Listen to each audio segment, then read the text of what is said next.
name's Nick Powers, and I'm the president and lead instructor of Warfighter Scuba. I'm a veteran of the United States Marine Corps from the years 2003 to 2007, with one combat deployment to Haditha, Iraq in 2006. Throughout my time overseas, I experienced a lot of situations that you wouldn't necessarily find yourself in the United States. IEDs, getting shot at, rocket attacks, mortar attacks, you name it, it happened. When I got out of the Marine Corps in 2007, I tried to adjust back to civilian life, and the whole time you're in, you just can't wait to get out. And when you get out, you start to realize, did you make the right decision? 9 times out of 10, most of the guys that get out, they immediately plummet into a depression cycle because you don't have that structure anymore that the military provides you. And this hit me super hard.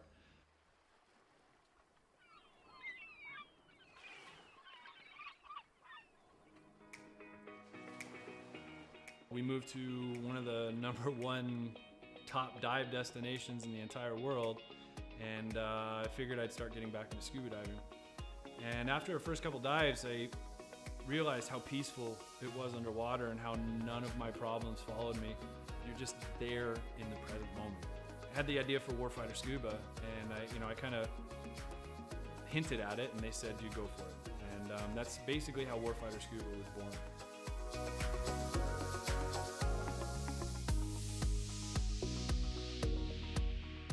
So Warfighter Scuba is a nonprofit. We're a 501c3 nonprofit with the IRS. We bring combat wounded veterans down to the Caribbean to teach them scuba diving to treat their wounds. Whether their wounds are physical or mental, such as PTSD, scuba diving is a extremely therapeutic activity for mental stressors and for physical ailments. Mentally, as soon as you go underwater, your body just reacts. It's not normal. You're not meant to breathe underwater. It automatically puts you into the present moment.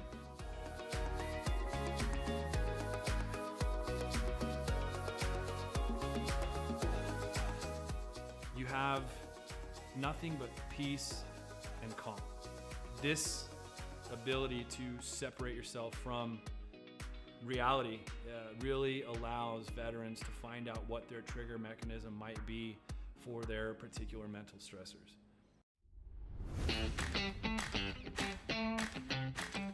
So every veteran who comes through our programs gets a 100% funded trip. Each veteran also receives a round-trip ticket from their home of record. That ticket will bring them straight into Roatan, and their entire week stay, their hotel, their meals, their snacks, everything's paid for. So that veteran can get an entire week away from reality and completely separate from any kind of problems they might be facing at home. So each veteran receives very private and intimate training sessions when they come down to Roatan.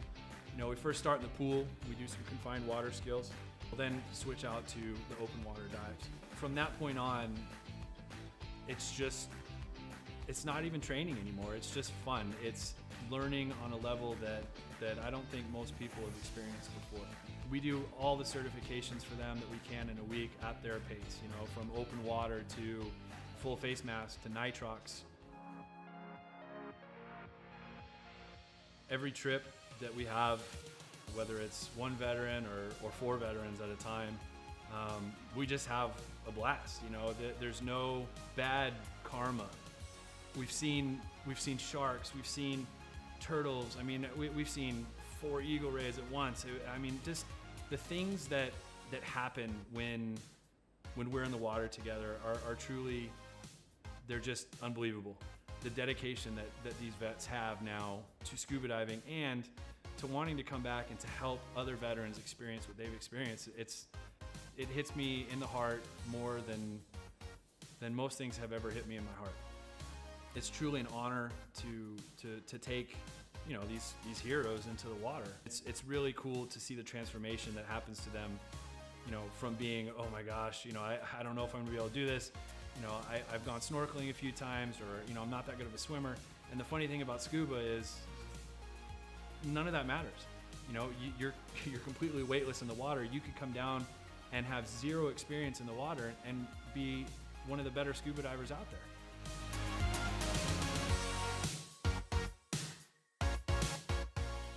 So as with all nonprofits, we rely solely on generous donors such as yourselves.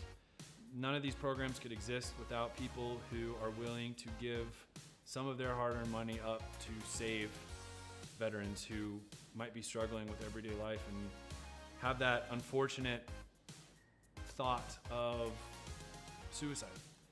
100% of every dollar that's donated goes directly to the veterans. I personally, myself, I do not take any kind of money. All my time is donated. There's no salary to anybody who's on the board or any staff positions in Warfighter. Donations can be made on our website at www.warfighterscuba.org. And remember, every donation is 100% tax deductible. History repeats itself. History is always happening over and over again. So one of the ways to stop a theme, one of the ways to stop something from reoccurring is to first of all admit it.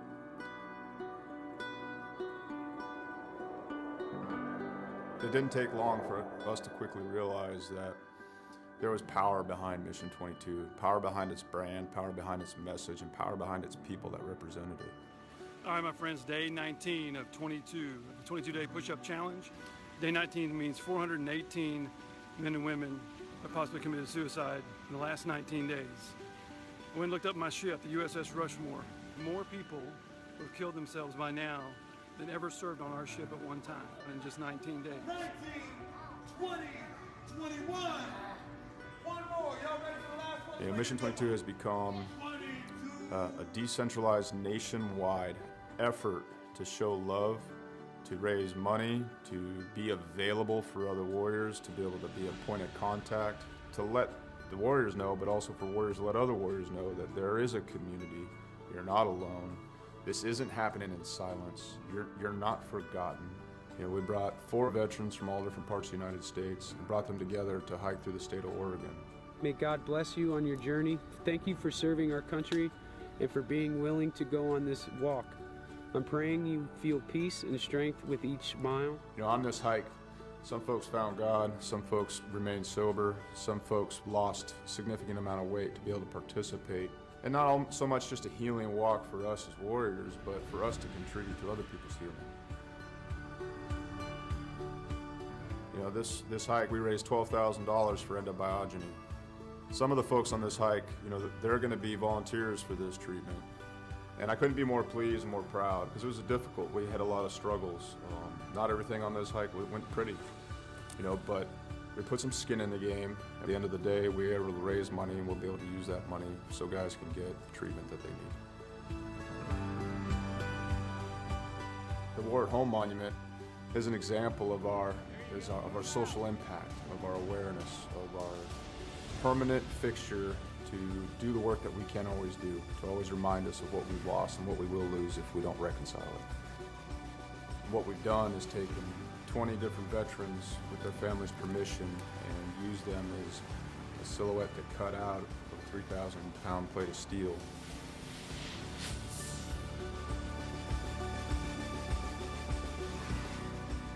These warriors are placed in a V, and this is to show the size of the problem. This is to show the empty space they leave behind. And it's also to be a constant reminder of what happens when we don't listen to the stories of the warriors that fought in our name.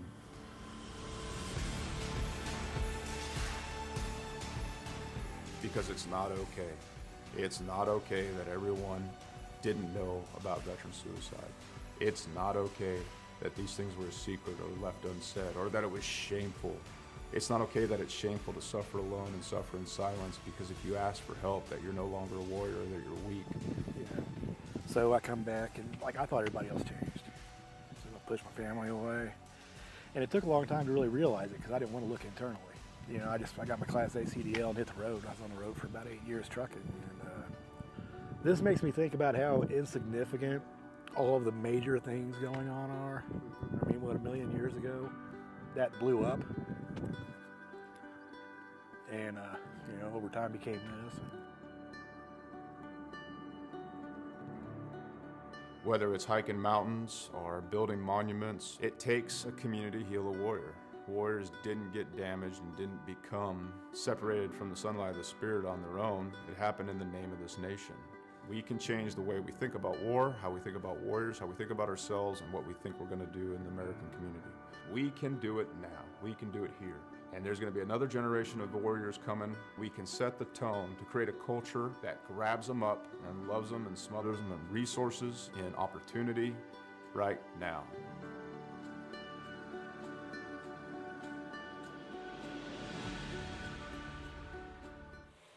Welcome back, ladies and gentlemen. It is Friday night. We're at our modified schedule. This week we are at Volusia. This is Tight Lines Apparel 358 Modifieds. Clayton, we're in week 6. I think the test with Charlotte last week was a pretty big hit.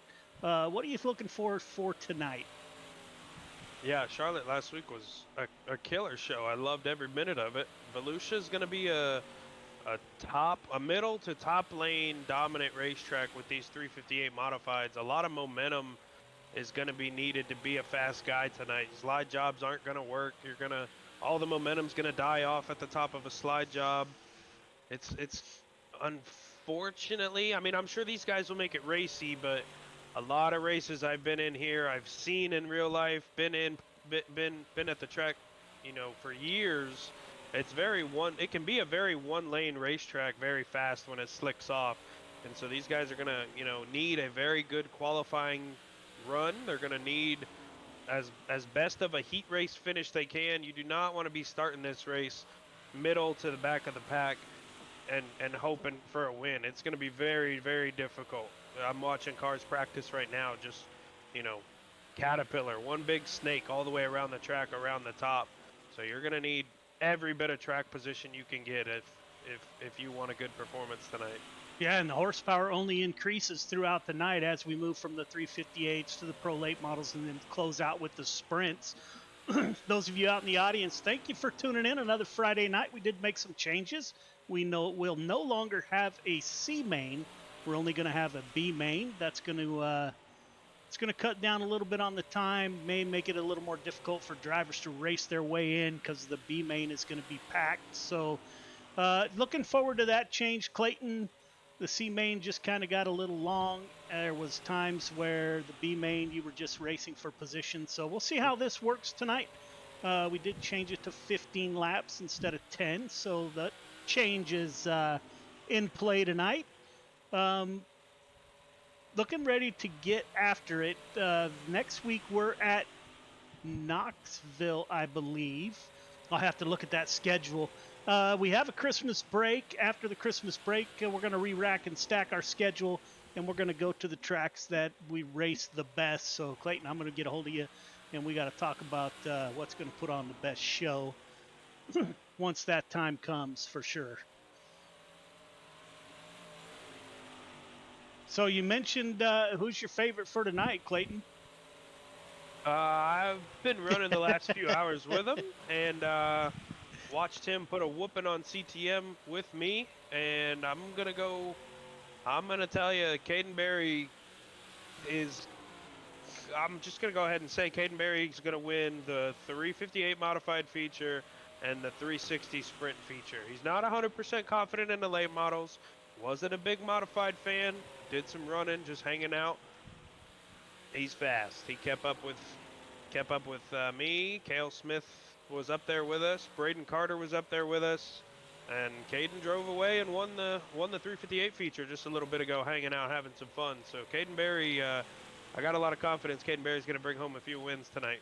So the boy wonder from New Hampshire is you're calling it a twofer for tonight. Well, let's get the cars off the track and get the show underway. Gail is out in the audience. Gail, welcome back, ma'am. It's great to see you back with us. We're getting ready to get the show underway. All drivers clear the track. All drivers clear the track, please.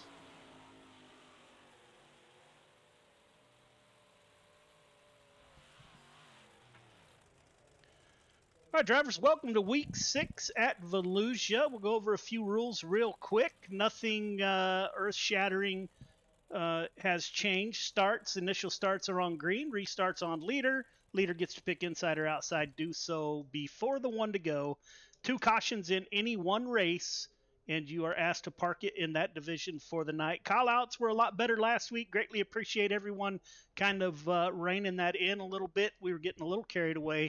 Just remember, call-outs on social media or over race comms, you're looking at a suspension. Quick time awards are still in play. Intentional contact at any time will lead to a suspension, and the length of the suspension will be determined by the severity of the contact. Don't forget to go to Discord for your interviews at the end of the race if you finish on the podium. We did raise the incident points from 12 to 20, so basically we don't have any incident point limit, but it is set at 20 for tonight. We will go single file restarts with 10 to go, and everything but the sprint cars, they're always single file. We did away with the C main, so we are only going to have a B main tonight, and we have lengthened the B main to 15 laps from 10. 8 cars from the B will go to the feature. So that's it for tonight. Anything from the drivers, questions, comments, or concerns, now would be the time.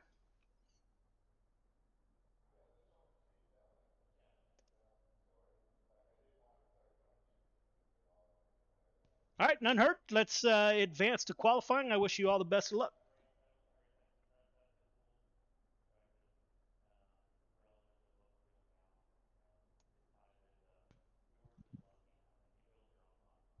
Looks like we got a full field. We got 28 cars, unless you're counting different, Clayton. I'm seeing 8 cars. Roxanne, Grandma Pete is out in the audience. Welcome back. Dan Anderson is with us. Dan, welcome. Travis Anderson's brother, welcome to the show. Looking forward to your comments throughout the night. Let us know who you're rooting for and what you think. Braden Carter in the 05 CTM driver out on track here at Volusia. The show is underway. Jordan LaFawn, the 11 car driver out of Indiana, is with us. Grandma Pete cheering on Jordan. Sabrina Smith is with us. Nick Barry in the audience. Nick, welcome, sir. Hope to see you out on the track next season. Logan Wentz in that 018 car is back with us.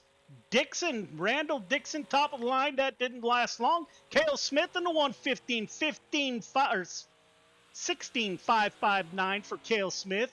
Braden Carter in P2 with a 16574. Clay Christopherson in that 51 ride, 16722. Good enough for third quick. Travis Anderson shuts down the 330 machine. 8th quick, 16987. Anthony Marfulio, 14th quick. Now he drops down to 16th.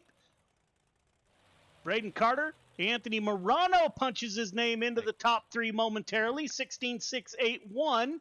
Kelly Wheeler betters him in the 110 machine, 16627. So Cale Smith, Braden Carter, Michael Carter, welcome to the show, 16557. Puts CTM 1, 2, 3. See if Michael Carter can improve on his second lap. Gavin Chatham out on track in the 24 machine. 8th quick, 16731.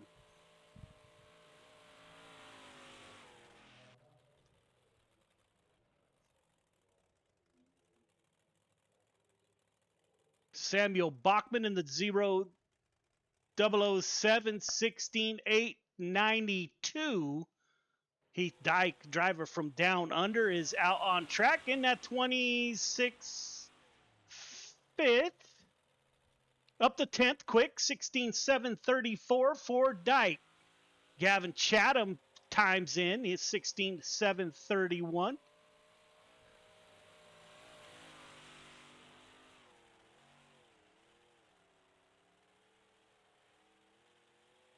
Smith, Carter, Kinsey, Wheeler, your top 5. Looking at CTM once again at the top of the board.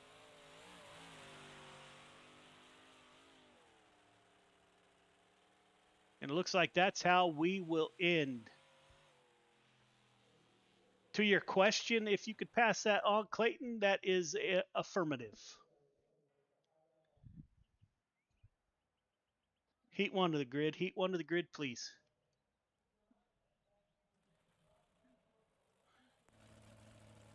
All right, drivers, welcome. Leader, I'm going to need you to be 1.5 car length behind the pace truck. Everybody else, once you get the 1 to go, tighten it up. Half car length between yourself, the car in front of you. Initial start is on green.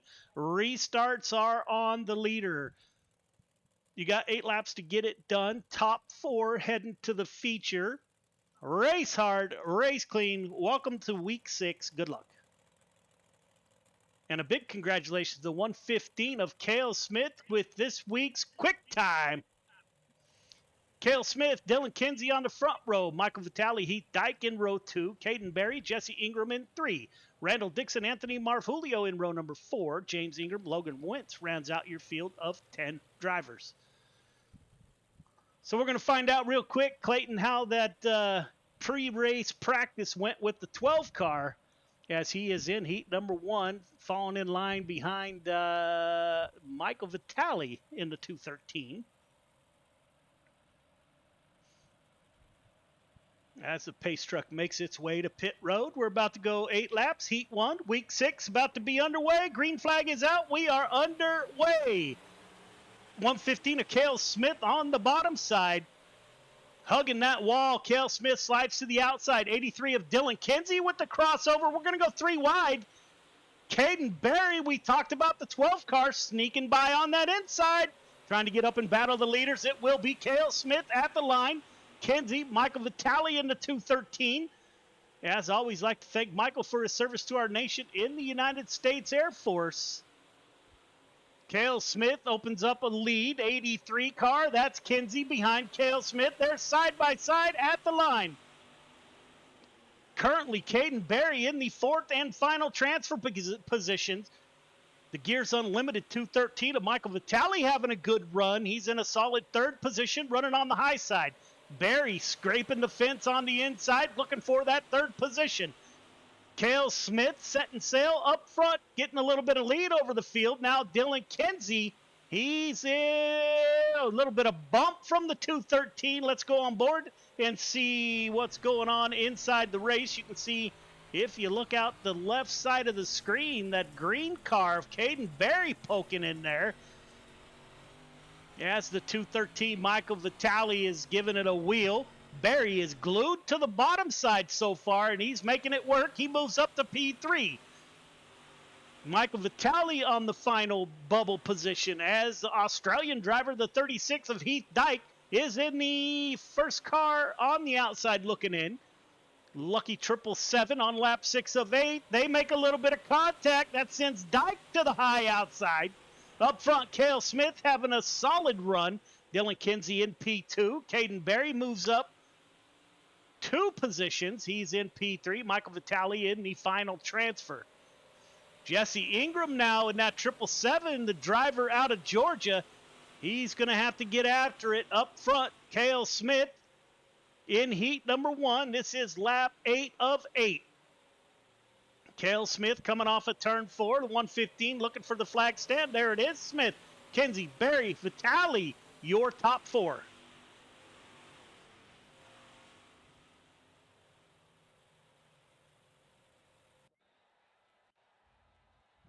Heat 2 to the grid. Heat 2 to the grid, please.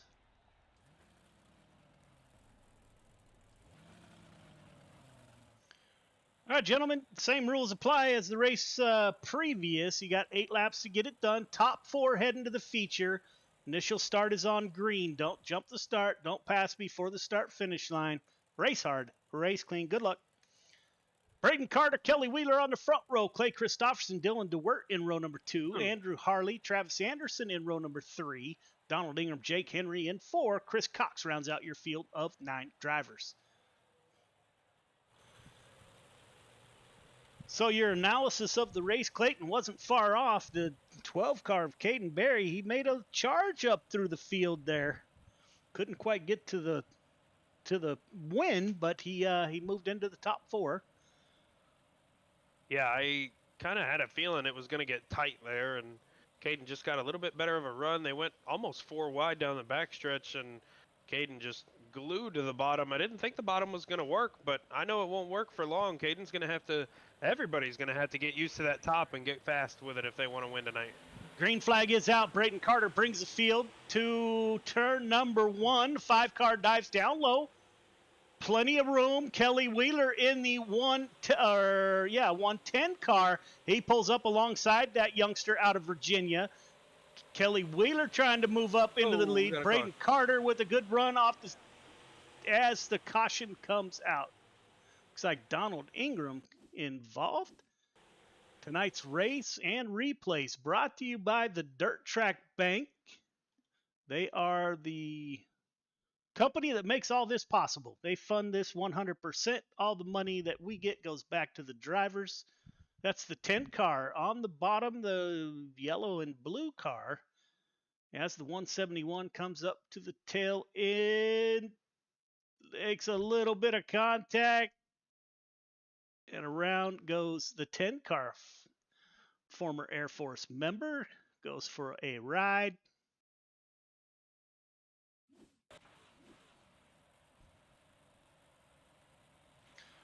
So Braden Carter at the front of the field. Kelly Wheeler. Dylan DeWert in that 20 car has been moving through the point standings pretty good. And Clay Christopherson's in the fourth and final transfer position. If you're interested out there seeing the points of your favorite driver, league information, go to www.fnlrl.com. We post our league standings. Brandon Templeton's been doing a lot of work on that site. So all that information's in one location.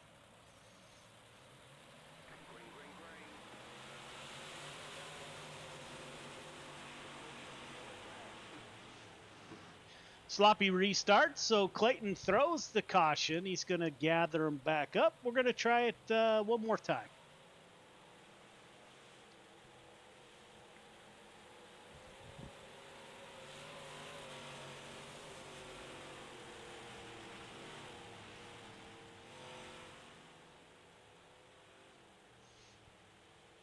Roxanne cheering on Braden Carter.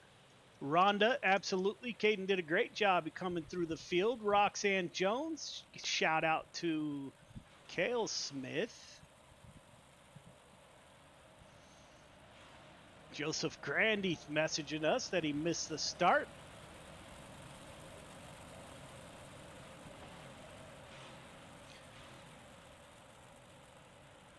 Pace truck has gathered the field.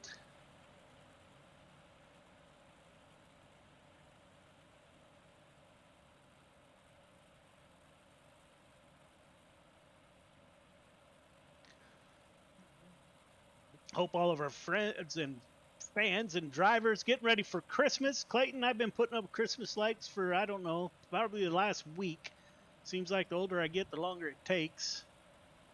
But we're about ready, I think. Well, Christmas started in our house November 1st, so I don't know what took you so long. Good start by Braden Carter in the 05. He's out front. Dylan DeWert in the 20 car. He moves up to P2. Another solid run by the 20, Kelly Wheeler.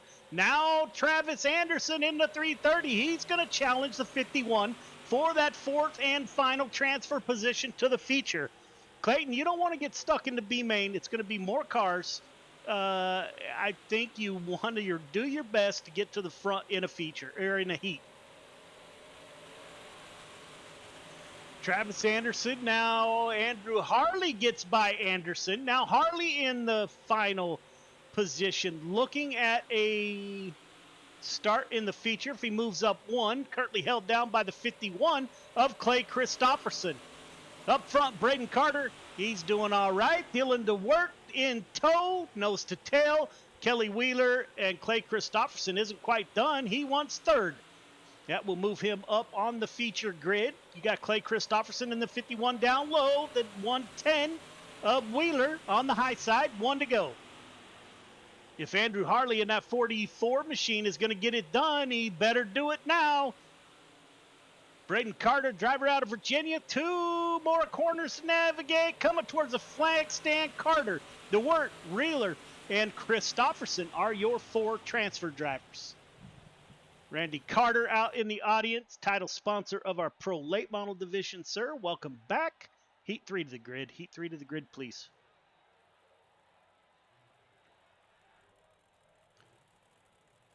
All right, drivers, same story. Leader, 1.5 car length behind a pace truck. Everybody else, half car length between yourself and the car in front of you.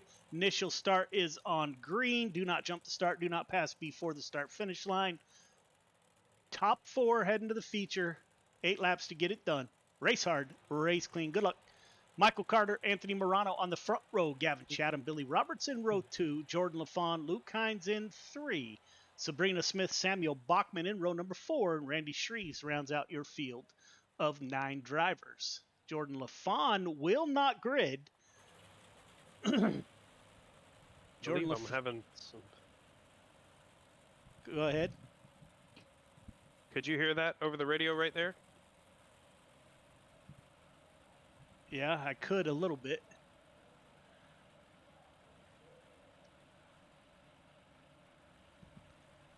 Okay. Michael cool. Carter will take us to the green flag in that 15 CTM ride. He has Anthony Morano to his outside. As always, we must go on board with the 32 car of Morano and say good evening to his wife, Sherry, who rides aboard all his cars. That is her name right there in the front. Sherry, as always, thanks for tuning in and supporting Friday Night Lights. Okay, and your husband. Anthony Morano goes for the lead underneath the 15 car of Michael Carter. Good battle at the front of the field. Billy Roberts, the 99 Gears Unlimited owner-operator, a driver out of Missouri, is in P3. Luke Hines in the 17 car. A little bit of flashing by the 17. Samuel Bachman, Gavin Chatham. Those two battling it out for that runner-up position. Chatham, he's going to go down low. Actually watched a race that Gavin Chatham was in earlier this evening. That 24-car driver out of Pennsylvania got it done in that race. Let's see if he can move up here. A little bit of contact there between Michael Carter and Billy Roberts. Billy Roberts is able to recover as the 99 stays down low. 17 slides up a little bit high. Morano with the control of the lead. So the 32-car FTM driver, he's holding his own at the front of the field in that 32. Michael Carter in tow on lap 5 of 8. Billy Roberts, Luke Hines in P2. Chatham now is able to move up. See if Gavin Chatham can make the pass. Chatham rolling the bottom here at Volusia. That is Luke Hines above you there. You can see Billy Roberts in front of us. Chatham dives down low. Oh, Michael Carter gets into that inside wall you saw from the onboard. Chatham decides to keep it down low in that 24. Billy Roberts in the P3 with a battle right here is for that 4th and final transfer position. Chatham, he is just consistently hitting the bottom, Clayton. Yeah, he sure is. I'm watching Morano's left front camera, and man, you could not fit a 1-inch binder between the left front tire and the wall. Anthony Morano got around one of the best to drive a modified in this league. Got another one of the best, Billy Roberts, running third. Props to Billy for a fast run right now in that 99. But Anthony Morano schooled the field right there for a heat race win. Morano, Carter, Roberts, Chatham heading to your feature tonight. Everyone else will go to the B main.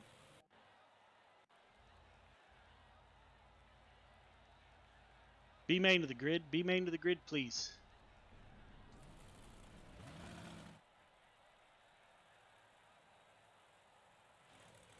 All right, drivers, no change. You guys know the drill. The only difference is this B main will have 15 laps instead of 10. 8 cars transferring. How many cars transfer, Clayton? Looks like 12, sir. 12 cars transfer. I thought we only had 3 heats. 12 of you will transfer to the feature tonight. Race hard, race clean. Good luck. Jesse Ingram, Andrew Harley on the front row. Luke Hines, Logan Wentz in row 2. Travis Anderson, Samuel Bachman in 3. Randall Dixon, Donald Ingram in row number 4. Randy Shreves, Heath Dyke in 5. Chris Cox, Sabrina Smith in 6. Anthony Marfulio, Jake Henry in 7. Jordan LaFawn is not with us. James Ingram rounds out the field of 16 drivers in the B main. 12 of these cars transfer, sending 3 home. Pace truck makes its way to pit lane. Green flag is out. That didn't take long. We are underway. Jesse Ingram, the driver out of Georgia, on the point into 777. Andrew Harley in that 43 car on the high side. Waiting, we're going to go 3 wide. That is Travis Anderson on the bottom. Luke Hines slides up in the middle. Anderson, he's sticking to the bottom now. Logan Wentz and Jesse Ingram They're going to battle it out. We're 2 by 2 by 2. 3 wide in the back. Clayton, this is how the best in the biz get it done right here. We got cars all over each other. Everyone putting on an amazing show. Yeah, absolutely. Heath Dyke is on the ultra high side looking for a little bit of extra moisture, a little extra drive off. Looks like Randy Shreves just got clipped off the backstretch there by Sabrina Smith. Good save by the 56, but man, these guys are looking every inch of this track they can right now for that little extra bite over their competitors. That 238 is on the bubble. We have not seen Anthony Marvulio not make the show in that 238. He's digging on the bottom side, trying to get up. He needs to get in front of Sabrina Smith in the 31 machine, the 031, and he's by him right there. Up front, Andrew Harley leading the way. He's got Logan Wentz to his tail. Travis Anderson, this is the time where you don't want to take any chances and put yourself in the back of this field, Clayton. Oh, absolutely not. We got a big one. Are they going to save it? They do. We saw the contact. Let's take a look. That was Donald Ingram. Now we're going to go 3 wide. As soon as I say, be careful and make your way into the field, we go 3 wide. Andrew Harley is now Logan Wentz in the 018 trying to get by Harley up front. Those two pulling away from Luke Hines. Travis Anderson, the 330, running a solid race. Jesse Ingram in good position. Samuel Bachman, the James Bond 007 ride. Donald Ingram in the 10 car. Had some problems in his heat race. He's in the safe position, as is the 36. Chris Cox, a 515 out of Des Moines, Iowa. He's safe. Jake Henry in the 171. He's in a good position. Anthony Marfulio has moved up to the 11th position. Sabrina Smith on the bubble. Randall Dixon and Randy Shreves are going to have to battle their way in. Looks like they're not making any headway on the field, and James Ingram is at the tail end of the field. Yeah, and remember, Randall Dixon was almost top 5 before the contact with Donald Ingram. Fell all the way back to 14th. Looks like he's made his way up to 13th. 1 spot out right now, but man, with how single file and, single lane this track is right now, Randall Dixon's got to do something a little extra right here if he wants to make the show. Yeah, looks like he's caught Sabrina a little bit. Let's go back and take a look. This is for the final transfer. Kind of surprised. Oh, Sabrina Smith into the outside wall. That will move Dixon up. Randy Shreves now on the bubble as he looks underneath Randall Dixon. Yeah, and those two have made some contact the last few laps as they were racing to catch Sabrina Smith. So might be a little bit of a hotter head on Randy Shreves' shoulders right now. We're going to see what those two guys do, as this is a fight for the final spot. I am a Randy Shreves fan, have been for years, raced with him in Coast to Coast Racing League. Yeah, boy, now he's getting in front. Randy Shreves starting to pull away a little bit. Up front, you're not missing much. Still single file until Travis Anderson threw it in there sideways, getting underneath Luke Hines. Coming to the white flag. Anderson makes the pass for third. Let's take a look. Randall Dixon, Randy Shreves, and that white and gold 56 machine is the final transfer car up front. Andrew Harley about to take a win. Travis Anderson dove it down, or Logan Wentz, my apologies, dove it down low. Let's take a look in the back. It will be Randy Shreves who makes it into the feature. Randall Dixon half a car length away from making the show. We will take a quick break, ladies and gentlemen. We will be right back.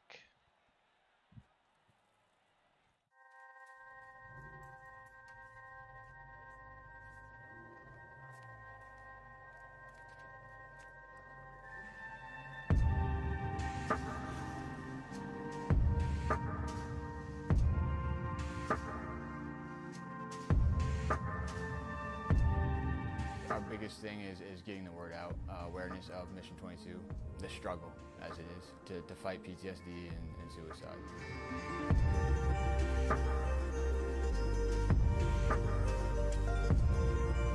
My name is Corey Decker. I'm the state representative for Mission 22. This year's been great. We got a bunch of great guys that have gotten together and decided to create this rally. The word's getting out, and it's turned into quite an event where we can actually help a lot of veterans.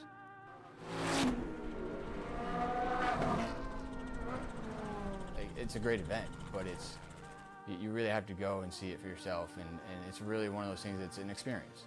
Just going that weekend, we've seen how it changes people.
Welcome back, ladies and gentlemen. It is time for the 25-lap feature.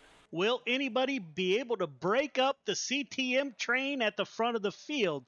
Going through comments, Roxanne cheering on the CTM boys. Sean Stevens out there cheering on the YOB drivers. Feature to the grid, please.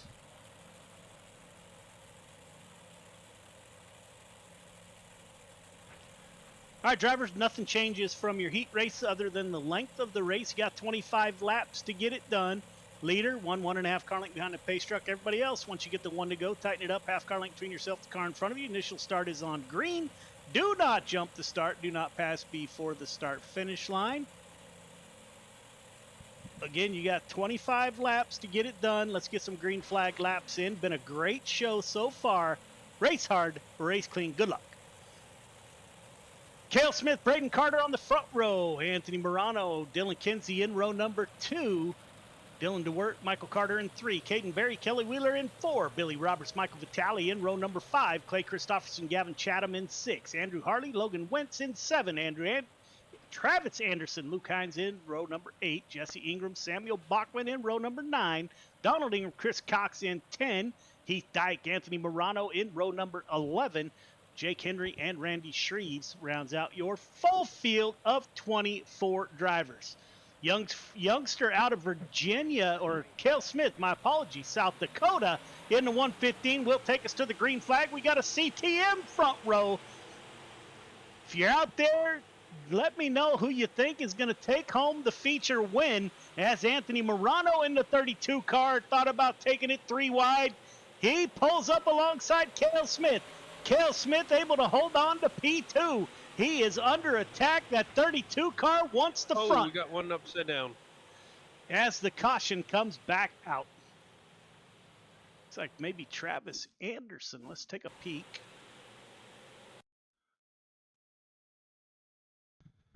That's the purple and orange ride. Yeah, I got the 43 of Andrew Harley just coming up off of 4. And yeah.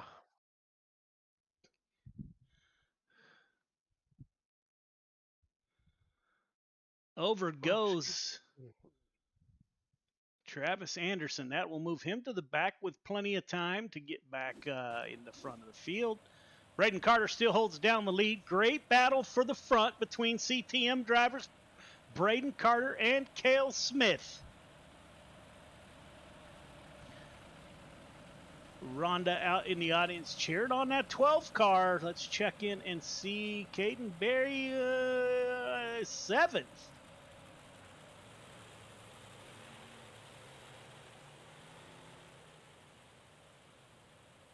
So he has not moved from his initial start.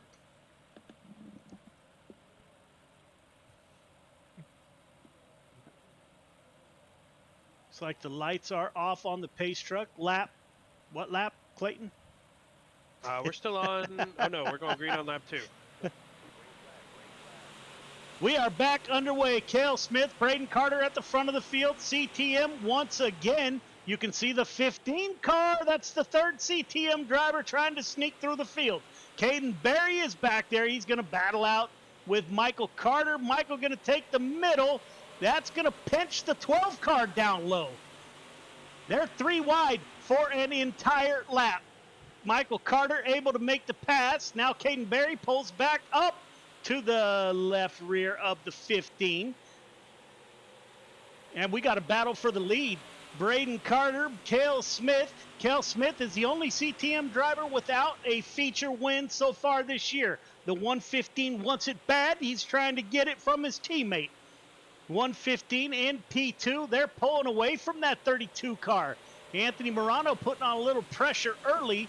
He has fallen back a little bit. The 213 of Michael Vitale. He is in P9 with 110 to his outside.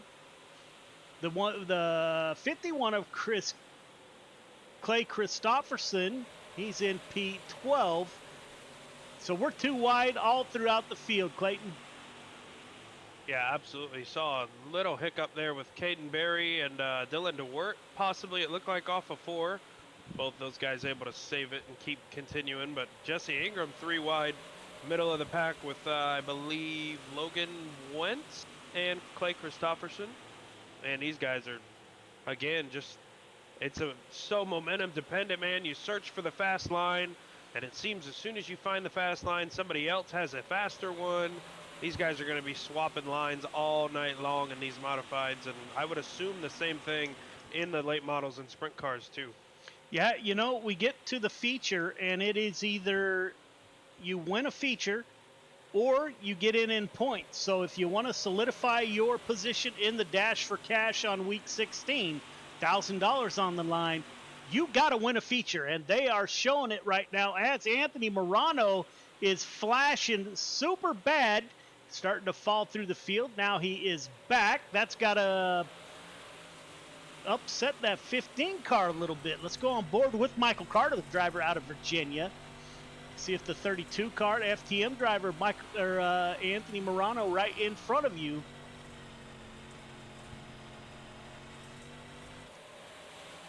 Up front, they have been side by side the entire race. This is lap 12 of 30.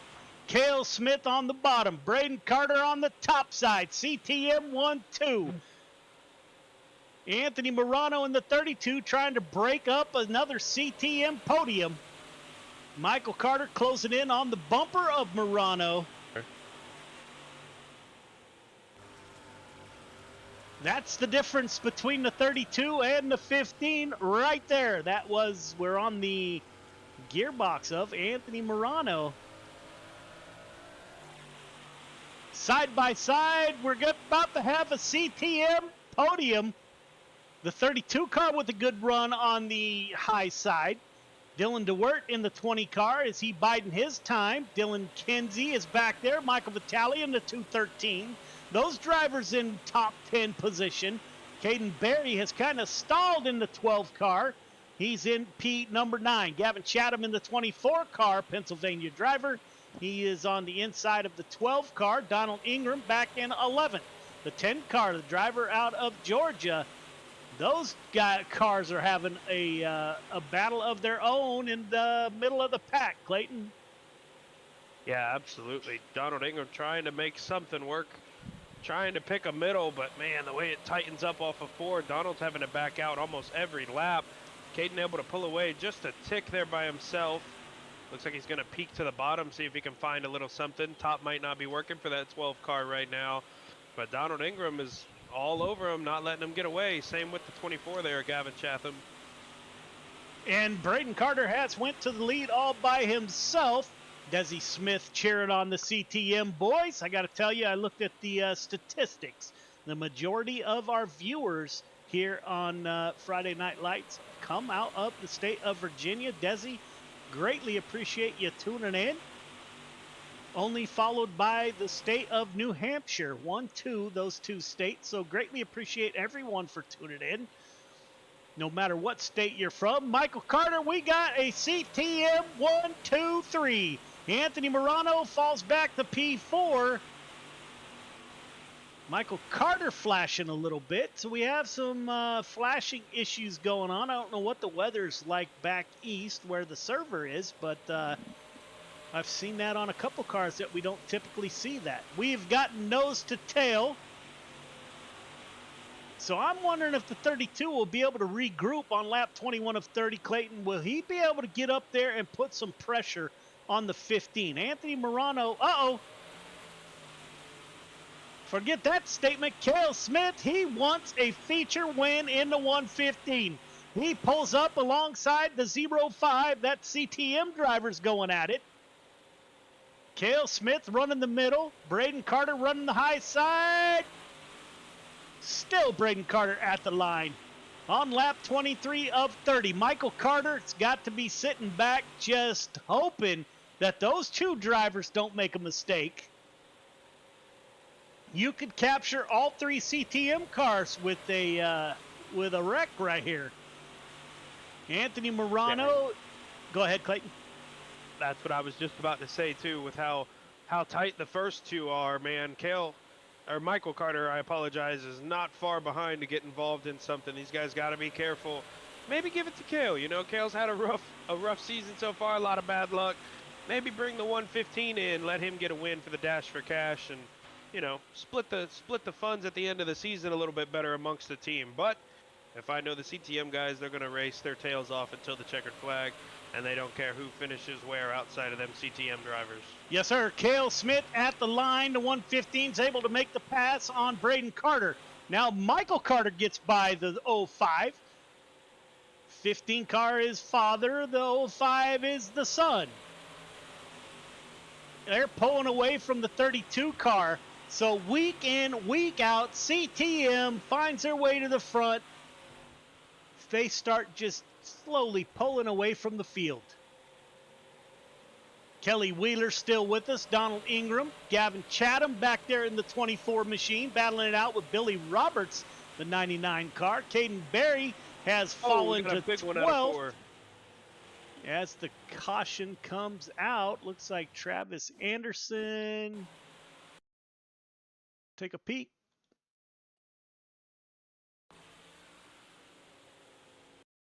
So you got Chris Cox up there.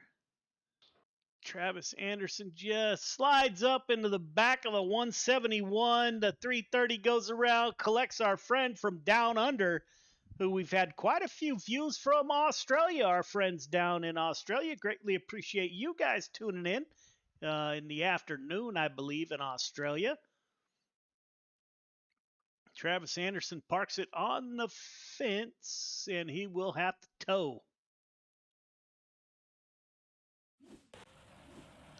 So, lap 29 of 30. Cale Smith at the front of the field. He's got Michael Carter to his outside.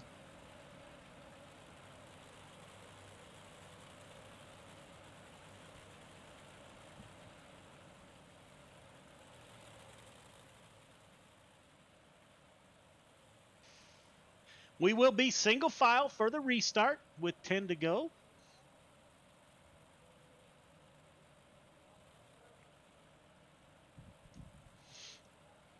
Pace truck, the lights are still on.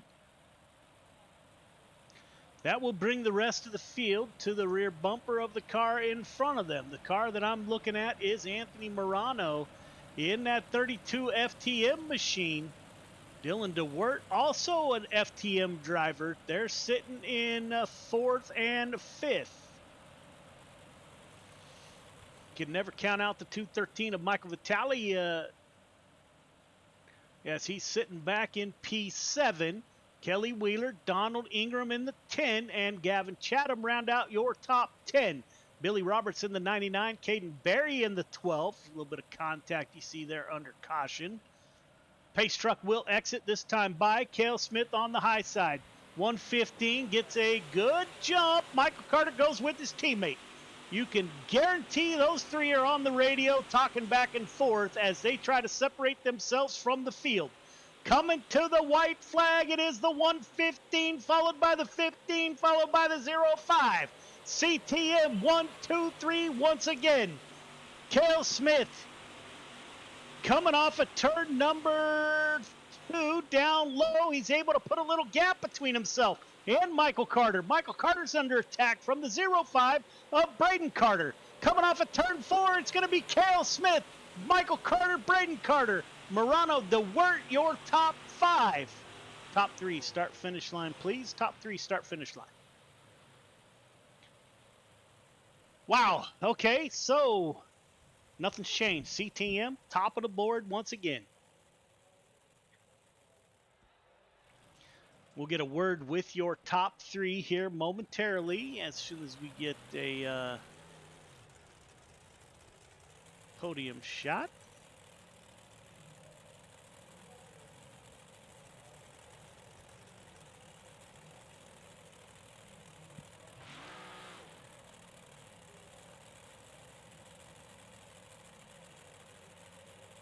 All right, fellas, I think I can make that work. Don't forget to go up for your interviews. We'll get a word with your top 3 as soon as I get the replay set up here. Good way to start the night, Clayton. Yeah, absolutely. CTM podium. I was not expecting that. Cale Smith, a lot of bad luck, able to snap it all in one race. Hopefully he can keep up the momentum here. Got Braden Carter coming in 3rd. Braden, it's Clayton. You got a copy? Yes, sir. I got a copy. Man, 22 of the 30 led tonight. Seemed that man, your CTM teammates just kind of got you, kind of caught up to you a little bit there. I'm sure the caution didn't help on your end, but the battle between CTM was very good up front, man. Looked very tight. What happened to that 05? Gave your teammates a little bit of an advantage to catch up. Well, so 115 got past me. I mean, it was just a great race between me and my dad caught up to me. When Kale threw that slider, I was gonna cut down there. I noticed my dad was down there, and then they just basically freight trained me. After that, I couldn't pass him afterwards. I tried to do something, maybe get second there, but they were definitely both faster than me towards the end. Yeah, I was watching you, man. You seem to have a lot of the Volusia, that I've raced on the sim. It can be very top dominant, but I was watching you run bottom, middle, man. In your opinion, where was the dominant line tonight in the 358s? For me, early on, definitely bottom, towards the bottom, and then I started trying to do a slider line there. It worked for a while, and then what I was trying to run towards the end was more of a middle to top. It was working, I just couldn't pass him with the few laps we had. Yeah, very momentum dependent this racetrack, and those race cars can be on bigger tracks like this. But nonetheless, man, another podium for you, another podium sweep for CTM, buddy. Who do you got to thank on that 05 for a 3rd place tonight? Yeah, I gotta thank CTM, Kale, and my dad. I gotta thank Randy Carter Penny, my granddad. My grandma, she's out there. I see Kale's wife out there. I'm not sure if his mom's out there, both of them. My girlfriend, I gotta thank you guys for putting this on. Alrighty, buddy. Congrats on another podium finish, and hopefully we'll be talking to you again after the late models. Thank you, buddy. You too.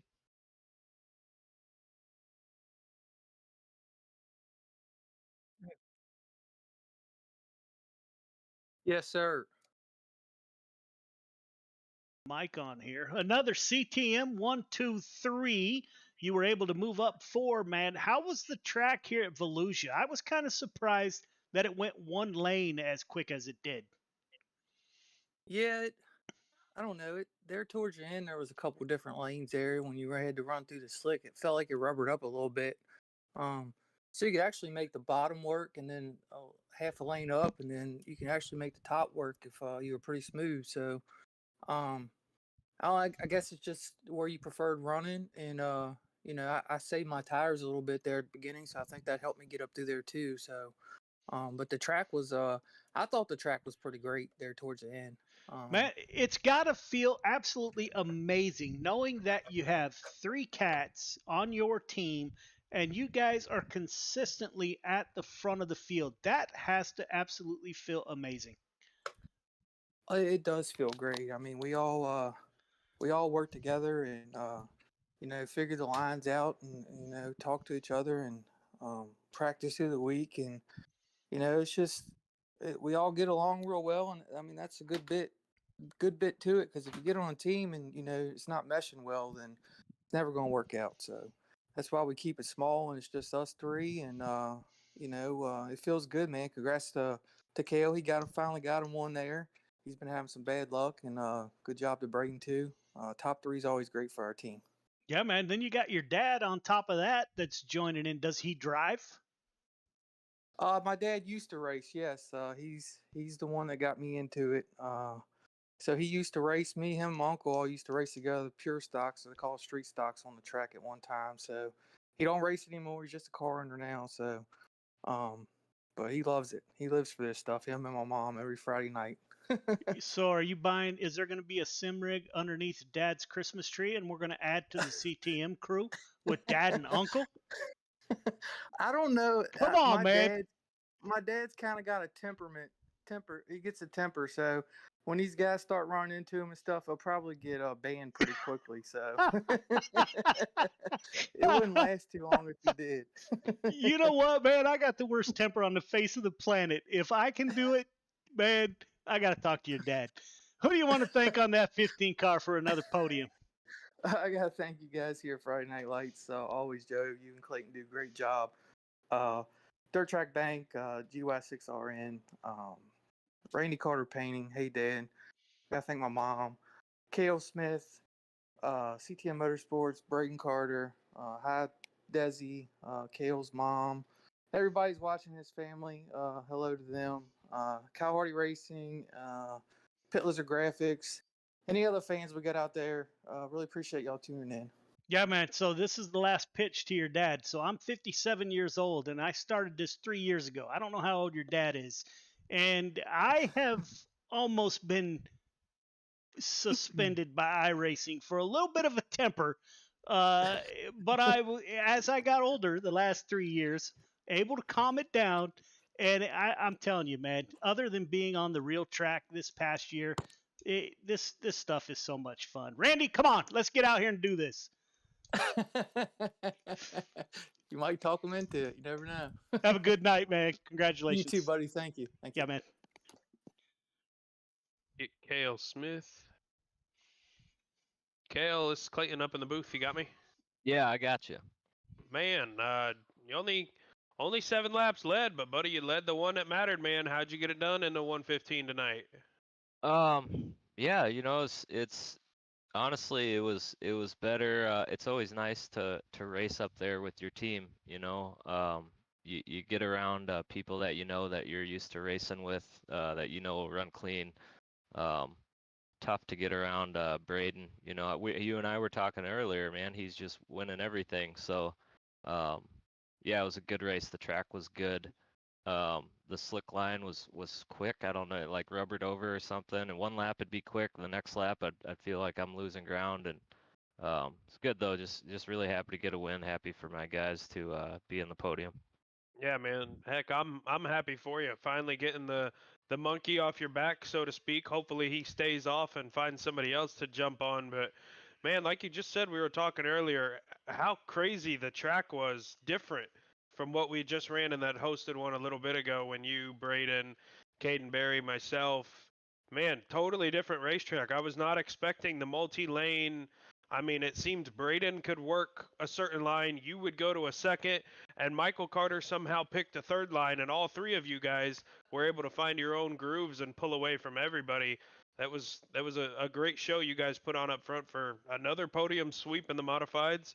I'm convinced now we'll be talking to the same three every week in the modifieds, man. Who do you got to thank on that 115 ride for a feature win finally this season for you?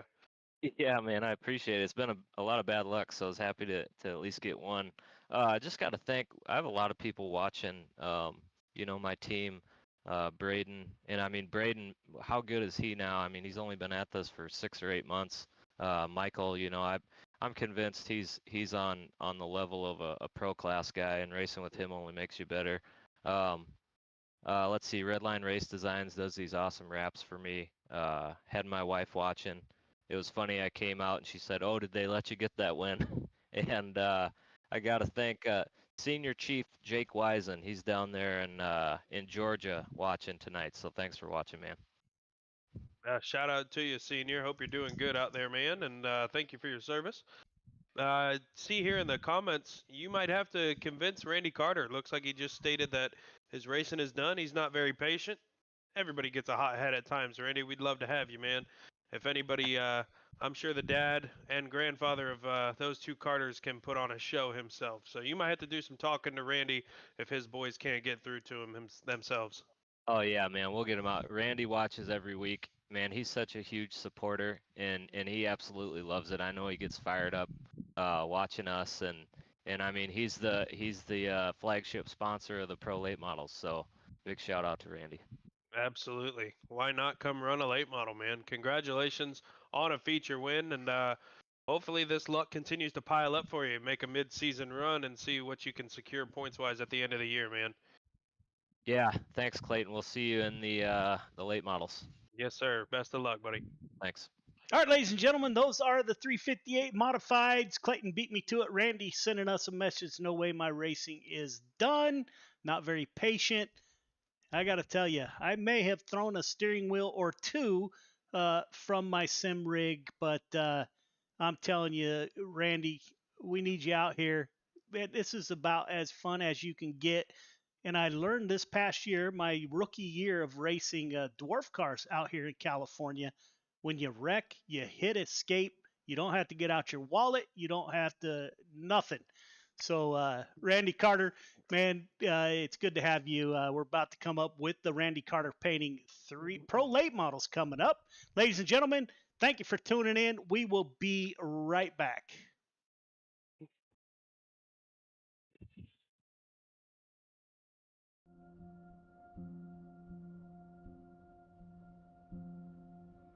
Soldiers, sailors, airmen and women enlist in the armed forces for many reasons, including a sense of duty, patriotism, the adventure, travel, and adrenaline. Many continue their military service because they discover a brother and sisterhood, an identity, a team. When service members are injured or wounded and can no longer perform their military duties, they quickly find themselves removed from their team, no longer serving the purpose for which they trained. I came back from Afghanistan in 2013, and it was kind of a trial and error of finding out, after the military, what's next in life. Being forced to leave a military career filled with purpose and pride can be challenging. Some challenges may leave lasting scars. An illness, wound, or injury can make anyone question their worth and sense of belonging after military service. 35 years in the Army, and I needed something to transition into. And so from that transition came an idea, and the idea was this. Even though a military career may be coming to an end, or already ended, recovery can occur in the most unexpected places with unforeseen opportunities. Recovery, whether physical or mental, has no defined beginning or ending. It may last a lifetime. For me, one of the biggest surprises that I found out going through it was that it's not like the flu where, you get sick and then you get better. You're never cured. And that's so frustrating. It's so hard to tell someone that. And it's so easy to slip back, and every single time you have to find a new way to fight it, it's a different monster every time you battle it. This can feel daunting to a warrior who is suddenly forced to leave everything they know, trust, and love, finding themselves at the beginning of an unknown and possibly frightening new journey. Welcome to the world of motorsports. We're in the right place at the right time in our lives to be able to take these guys that are wounded and put them in front of people that can actually show them that there is a camaraderie, there's a brotherhood within the motorsports industry, that there is potential for career opportunities for them if they have the skill set. Motorsports offers an opportunity to regain that sense of identity within a safe, fast-paced team environment, providing a renewed sense of purpose. It has many facets, all created by teams working together for success on the track. Like in the military, in motorsports the goal is in accomplishing the mission, winning as a team, collectively celebrating the successes and supporting teammates through the losses. Through motorsport opportunities, Operation Motorsport assists medically transitioning service members and veterans with discovering new ways of achieving a renewed sense of hope, purpose and pride. Besides the basic brake changing, oil changing, tire rotation, I've actually learned how to assemble and disassemble some engine parts, change some axles, do some alignments and stuff. So give it a try. You never know. This was nothing that I expected. I did not expect to be fully suited, jumping over a wall while cars are going 100 and something miles an hour. From motors to media, tires to tickets, and hot laps to hospitality. Operation Motorsport provides beneficiaries the chance to become immersed within professional motorsports and provides them with the opportunity to find out firsthand what captivates their imagination and interest. These opportunities provide an avenue of discovery within the motorsports immersion or diversionary therapy programs, all within the Excite, Engage and Empower recovery programs. Operation Motorsport also offers virtual engagements and recovery opportunities through an iRacing league, engaging beneficiaries in a safe, competitive environment from the comfort and safety of their home. Meeting other like-minded people, service members and veterans on the virtual racetrack, opening the doors to Motorsport Academy programs that prepare beneficiaries for their first encounters at the racetrack, and possibly leading to a day when they can get behind the wheel. A team environment's a perfect place for people like us to kind of get back into some kind of normalcy when you go through a lot when you get medically discharged. And it kind of sucks and you put through the ringer, but I feel like what Operation Motorsport's doing is just something that's just really valuable. Operation Motorsport prides itself in keeping beneficiaries engaged after the race weekend, throughout their recovery and beyond, through our recovery programs, or as a member of the 22 pit crew. No matter the background or story, Operation Motorsport is always there to listen, provide a safe and comfortable space, and a trusted circle of confidence that is open and honest about what difficulties may lie ahead for those transitioning out of a military career. Operation Motorsport believes in the power of team, identity, and purpose.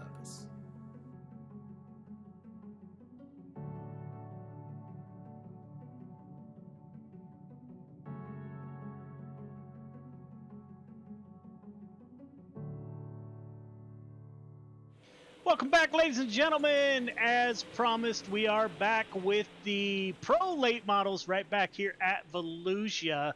As we are away, started thinking we got two people. Of course, you heard us talking about Randy Carter, trying to get him in a sim rig. But there's also a vicious rumor out there in the Friday Night Lights world that we have another father of a driver who may or may not have put down a wicked fast lap at the Chili Bowl, and I've been trying to get him in a sim rig. So we're hoping that we have Randy Carter and Nick Berry join us next year, both Virginia and New Hampshire drivers. We're hoping that they come out and join us next year. Saw that Tally Baldwin just joined in, ma'am. I hope you didn't join in too late to watch Cale Smith take his first feature win of the season. And the 115 went to victory lane in the 358 modifieds. We're getting ready to call the cars off the track. Much bigger field than the last race. So let's get the show underway. All drivers clear the track. All drivers clear the track, please.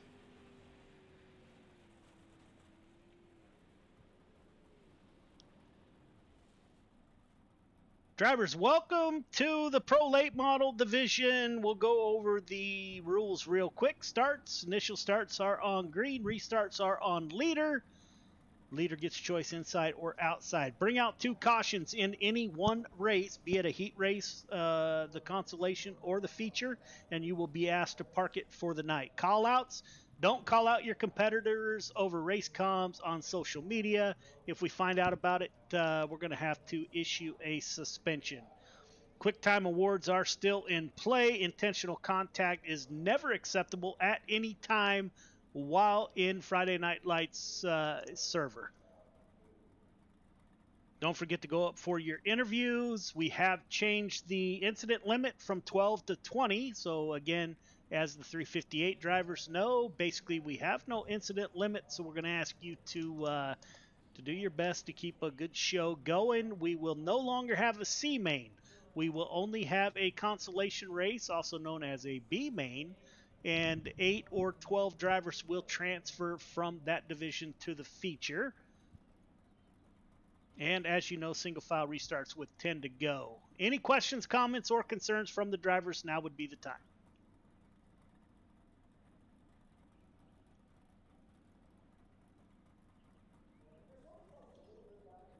All right, drivers, none heard. Continue a great show. Good luck.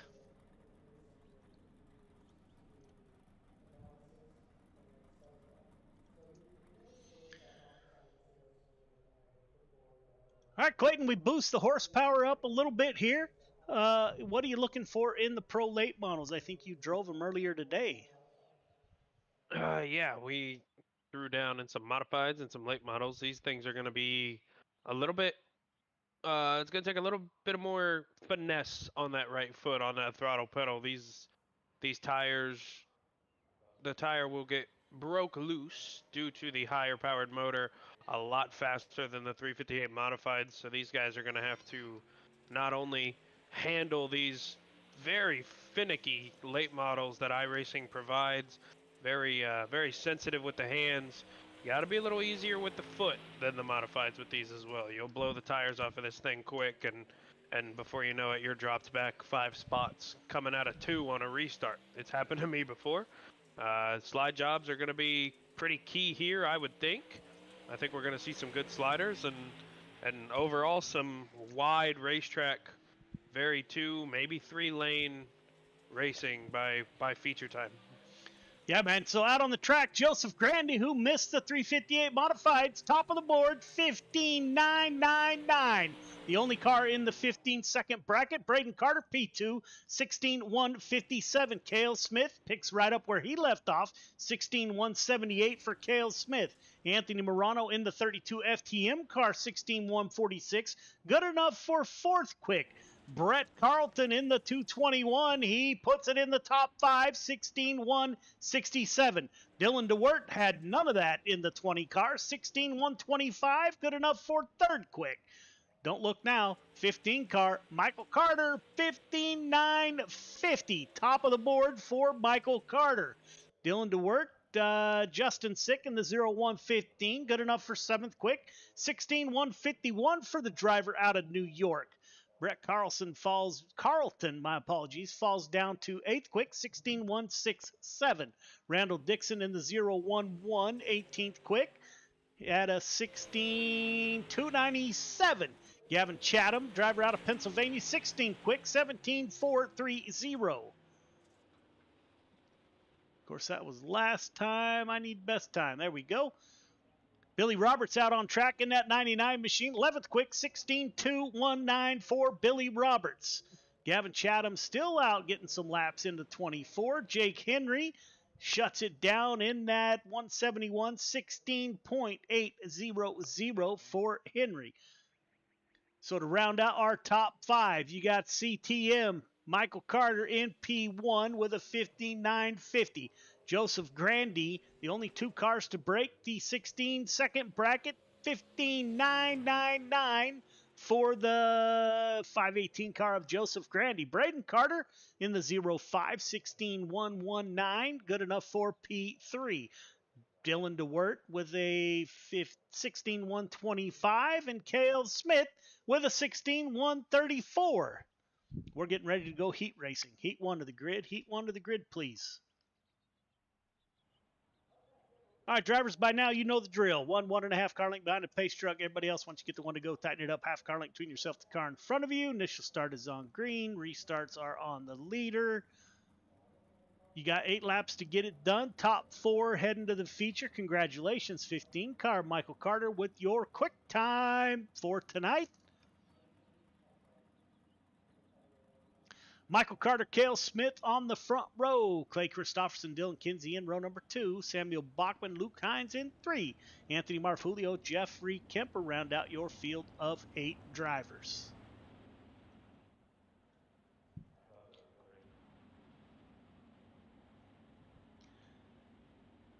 Yeah, you can tell that the CTM boys put in the work throughout the week. You can't knock them off of, right now, you cannot knock them off of the podium, Clayton. No, absolutely not. And with a CTM front row, Clay Christopherson and that 83 of Dylan Kinsey and everybody else are going to have a tough time trying to get a heat race win. Michael Carter with the restart got his teammate Cale Smith to his outside. Michael Carter slides up. Those two make a little bit of contact. Will that open the door for the 51? Clay Christopherson tries to capitalize on that. He pulls up alongside that 115 machine.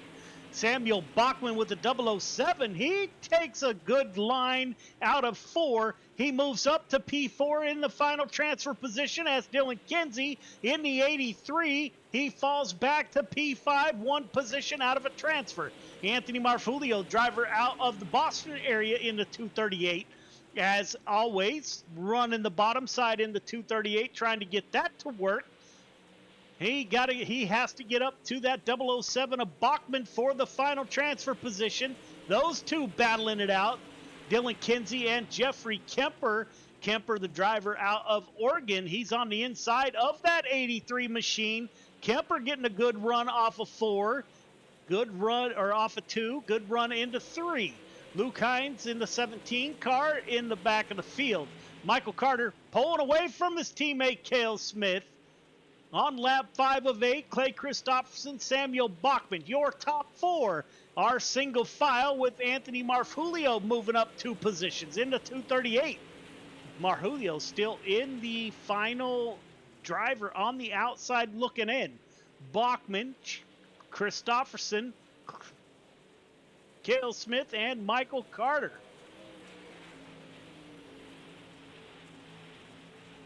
Yeah, Michael Carter's still out there turning 15-second laps, too, as he pulls away with this heat race victory. I don't want to call it too soon, but coming to 1 to go, Michael Carter's still setting down blistering lap times. You can see the back of that 15 car a little bit scraped up. He got into something, I'm not sure what. With 1 to go, it is Michael Carter, Cale Smith, CTM 1-2. Clay Christopherson, Samuel Bachman. No challenge for your top 5. It will be Carter, Smith, Christopherson, and Bachman. Everyone else heading to a consolation race.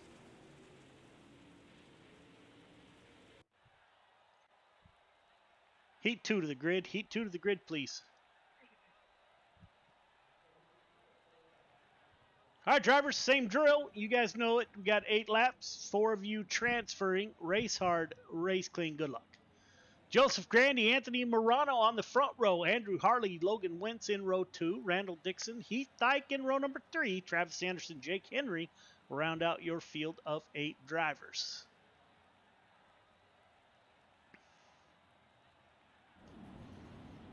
Look at the paint scheme on the 518. Joseph Grandy looking sharp this week. Yes, sir. We got a close-up of that. He's got Anthony Morano to his outside. Joseph Grandy missed the 358 race. Again, a big shout-out to the senior chief, I believe, is what Cale said, down in Georgia. Thank you for tuning in and joining us. Everything we do is for veterans. Clayton is active duty Navy. I'm retired Air Force. So we do this every week for For the love of our brothers in arms, actually. Joseph Grandy with the green flag. We're underway. Grandy with Anthony Morano to his outside. Logan Wentz in that 17 or 018 moves up. We're going to go side by side for that final transfer position. Heath Dyke, our friend from down under, he is in P6 now. As the 011, they make a little bit of contact. Travis Anderson, he looked to capitalize on that as he moves to the inside of the 011. Oh, contact made when he moved. Caution comes out.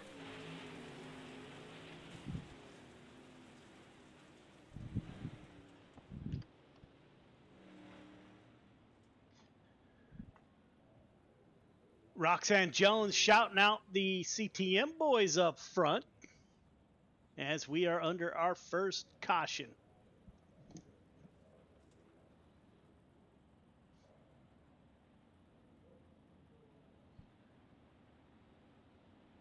Clayton Volusia putting on a pretty good show. It seems to go, I said single file. Michael Carter let us know that there is multiple lines out there working, so that is great to see. Competition has picked up a little bit. Yeah, he certainly did show us. Anthony Morano was very close to taking the lead from Joseph Grandy right as that contact was made. Morano kind of closed the 3 to 4 car gap that Joseph Grandy did drive away with. So watch that 32 of Anthony Morano. He's not done yet. He wants a win. FTM of Anthony Morano on the outside. Let's see if we have Sherry on board.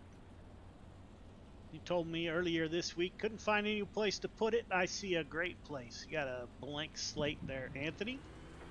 As we're back underway, Joseph Grandy at the front of the field. 32 of Morano in P2. Andrew Harley and Logan Wentz go side by side. As the 36 car, that's Heath Dyke, our driver out of Australia. He wants that fourth and final transfer position. Coming off on the bottom side, couldn't get any lower. Heath Dyke moved up momentarily. Let's go on that left front and show you just how close he is coming to that tire on corner exit.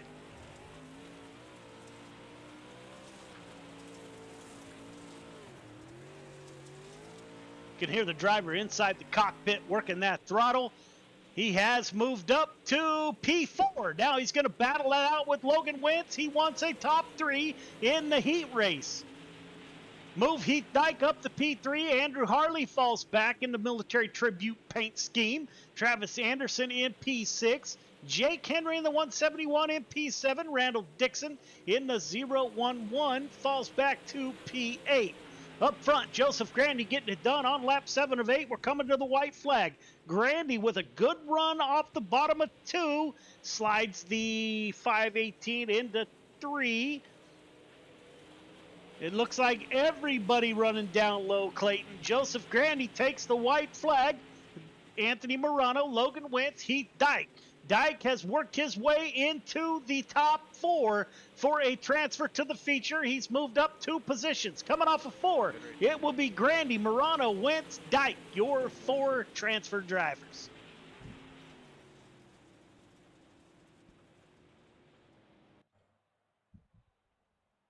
Heat 3 to the grid. Heat 3 to the grid, please. All right, drivers got 8 laps to get it done. Top 4 moving on. Do your thing. Good luck. Braden Carter, Justin Sick on the front row. Billy Roberts, Jesse Ingram in row 2. Randy Shreve, Sabrina Smith in row number 3. Michael Vitale, James Ingram round out your field of 8 drivers.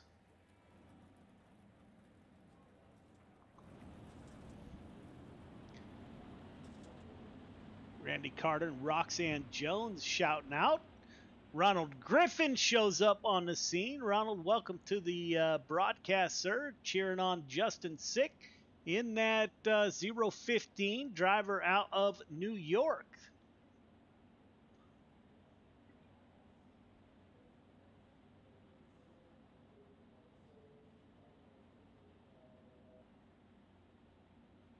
So will Justin Sick be able to move the youngster out of Virginia, the 05 of Braden Carter, who starts on the inside. Green flag is out. We are underway. Good restart by Braden Carter. Justin Sick with a good run on the high side. 15 with a good run off of 2. They dive into 3, coming off of 4. Braden Carter down low, Justin Sick up high. It will be Braden Carter at the line. Sabrina Smith into 0-31 in the 4th and final transfer position. He's got a great driver behind him, the 99 of Billy Roberts. Gears Unlimited driver as the 40 takes it to pit road. We got a tire on the track. I've never seen a tire on the track. Clayton, not sure if you hit it, what that would do to your car. But Braden Carter still up front, followed by Justin Sick, Jesse Ingram, driver out of Georgia in the lucky 777, getting it done. Billy Roberts in the 99 moves up into the 4th and final transfer position. We've seen Randy Shreves battle it out for a transfer position, and he's back in that position. Another Gears Unlimited driver, that's the 213 of Michael Vitale, prior U.S. Air Force member. Michael, as always, my brother, thank you for your service to our nation. Braden Carter up front getting it done. Driver out of Virginia. You can't move him out of a podium position. Clayton? Yeah, you certainly... I believe I'm having a little bit of computer difficulty trying to keep track of certain people and watch penalties, so I do apologize for that. Kind of thrown off a little bit right now. Yeah, no worries. This is the kind of stuff that builds leagues. When you have drivers that are at the front of the field, I have a different computer that I broadcast with. My sim rig is sitting right behind me. I want to climb in and give it a go. I'm nowhere in the league of the CTM boys, but man, what a show. Braden Carter at the front of the field, Justin Sick in P2. Braden Carter disappeared for a minute. Jesse Ingram, Billy Roberts in the 4th and final transfer position as Sabrina Smith battles it out with Randy Shreves. That's for starting position in the consolation. It will be Carter, Sick, Ingram, Roberts, your transfer drivers to the feature.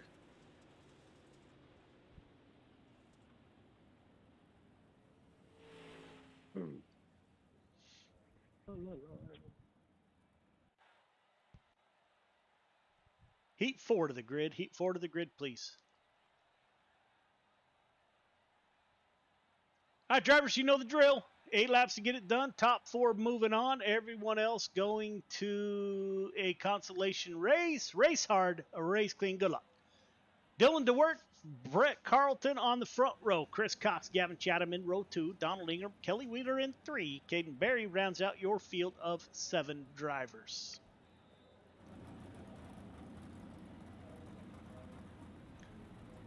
Chris Cox in that 515 car on the inside of row number 2. Driver out of Des Moines, Iowa. I think he is due for a good run. Chris Cox, prior champion of the 358s and limited late models here at Friday Night Lights. Chris Cox is due for a good run. He's got Pennsylvania driver Gavin Chatham to his outside. Caden Berry, if he's going to get to the front, he's got a long way to go. I think Clayton mentioned that this is his least favorite car of the 3 that we run here at Friday Night Lights. Rhonda out there cheering on Caden Berry. Roxanne, congratulations to Braden Carter. Good restart by DeWert. Thought about sliding up, held on to it. Brett Carlton in the 221. He's in the lead. Dylan DeWert, Gavin Chatham, Chris Cox in the 515. Whoa, little bit of over-rotation. I'm not sure who that was back there. Gavin Chatham now in the top 4. Caden Berry looking underneath the 110 car. Caden Berry will move up to P5, 1 position out of a transfer. Carlton taking the high side. Chris Cox, he's hugging the bottom, as is Dylan DeWert in that 20 car.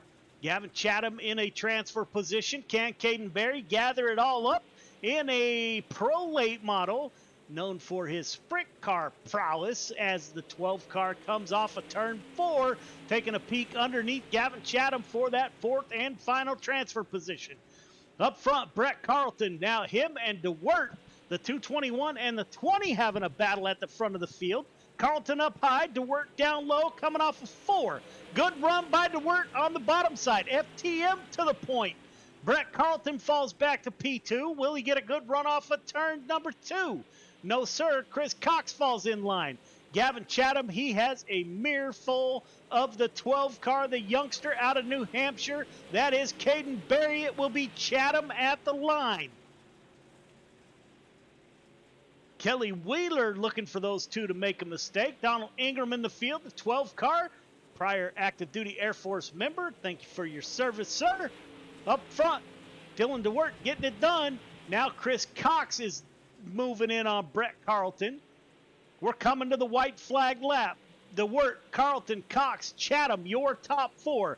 Caden Berry with one more lap to get it done. The youngster down low coming off of 4. If he does that next lap, that works. It was Berry at the line by a nose. Up front, Dylan DeWert, we're nose to tail, your top 3. The battle is going to come right here. You got Chatham up high. You got Caden Berry down low. Berry will slide up. Caden Berry races his way into the feature.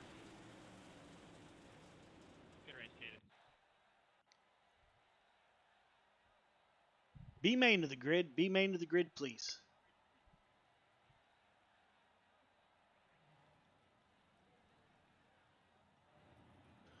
All right, drivers, 12 of you moving on. 15 laps to get it done. Race art, race clean. Good luck. Anthony Marvulio, Andrew Harley on the front row. Randy Shreves, Gavin Chatham in row 2. Jeffrey Kemper, Travis Anderson in 3. Sabrina Smith, Kelly Wheeler in 4. Dylan Kinsey, Jake Henry in 5. Michael Vitale, Donald Ingram in 6. Luke Hines, Randall Dixon in 7. James Ingram rounds out your field of 15 drivers. 12 of these drivers will transfer. 8 of these, from what I'm seeing. I think I just fixed my microphone, hopefully. That's correct. 8 of you will transfer. A little bit of California math there for you, Clayton. My apologies. We call it the military math. It's like your military left and right. I'll go with that. After 22 years, I picked up that math very well, I think.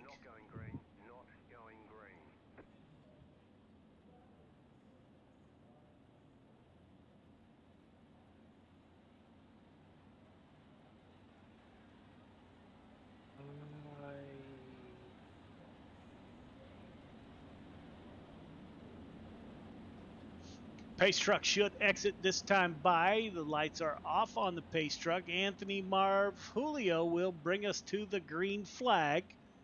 Again, 8 drivers transfer. That leaves Jake Henry. The 83 car. That is Dylan Kinsey, the first car on the outside looking in. So looking for a lot of action out of the middle of the pack here as they try to battle their way in. Watch Michael Vitale and Jason Henry. Jason Henry is actually second fastest in practice. A couple of those Gears Unlimited rides are definitely not going to want to miss this show. Pace truck is off. Anthony Marvulio takes the green flag. He's on the bottom. He's got Andrew Harley to his outside. Harley with Donald Ingram's around in 2. That did not take long at all as we are under caution.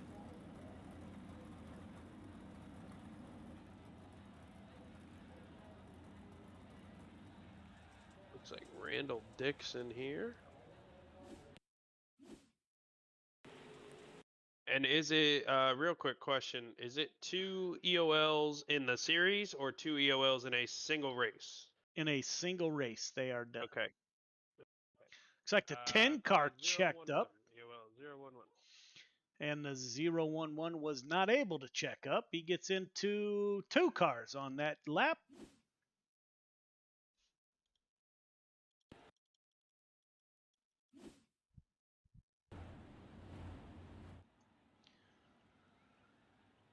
So Anthony Marvulio able to hold on to the lead in the 238.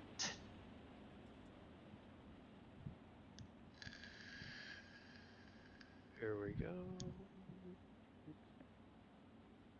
Again, 8 cars transfer. 83 is currently the last transfer. Michael Vitale. Yep. 213 of Michael Vitale looking to do something here. That's the 213, another prior Air Force member.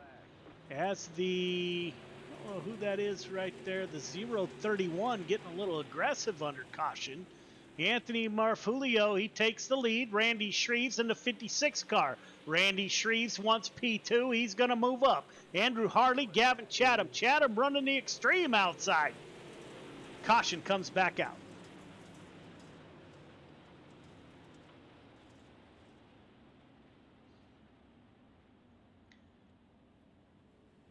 Looks like the 40 at James Ingram just with a wiggle here in the middle of the corner. Comes right up onto Randall Dixon's nose there. 40 car going to go to the back.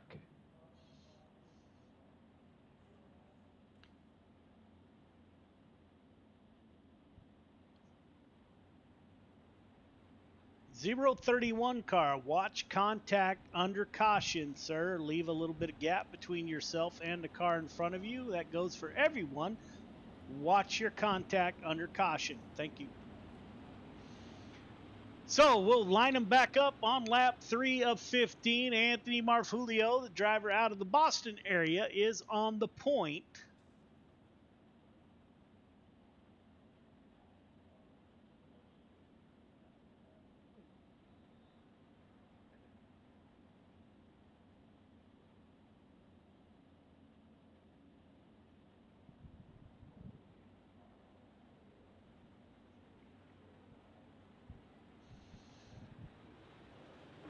Green flag is out. Good restart by Marfulio as he takes the point over Andrew Harley and Randy Shreves.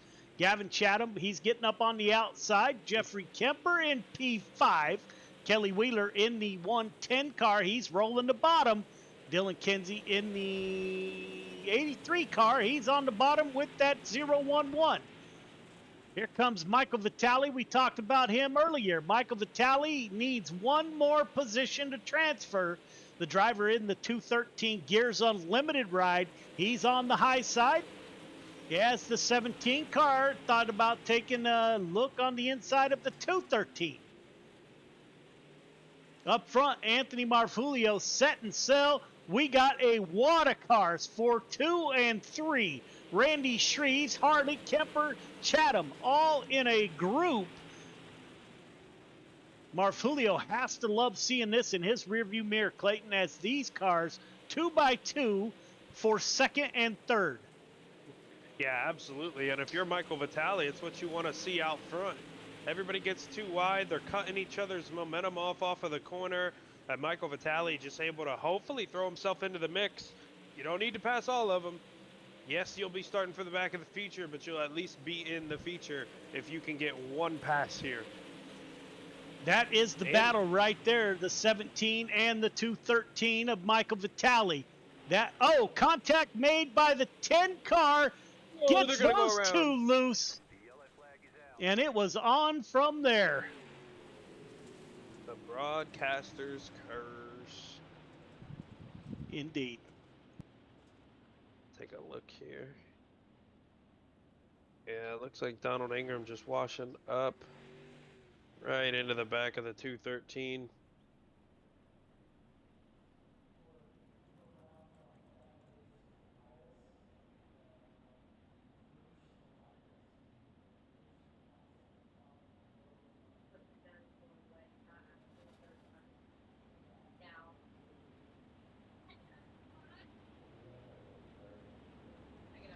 Looks like Donald Ingram had to tow. On lap 9 of 15 when we go back to green. Let's see who we got. Currently sitting in the final transfer. It's Dylan Kinsey. In that 83 car, Michael Vitale's going to drive a damaged race car for the rest of the race. Yeah, if I'm Michael Vitale, there's fast repairs. I'm coming and getting that car fixed up. Big track like this, aerodynamics matters, downforce matters. Big racetrack like this, you're going to want a nice, good front end, a nice rear wing. You're already right there at the bubble. You're not going to be dead last because the 10 car just got the penalty. One to green. Anybody on pit road? One to green. I would have came and got it patched up. And we haven't seen speed out of James Ingram. My apologies. Randall Dixon's been struggling tonight.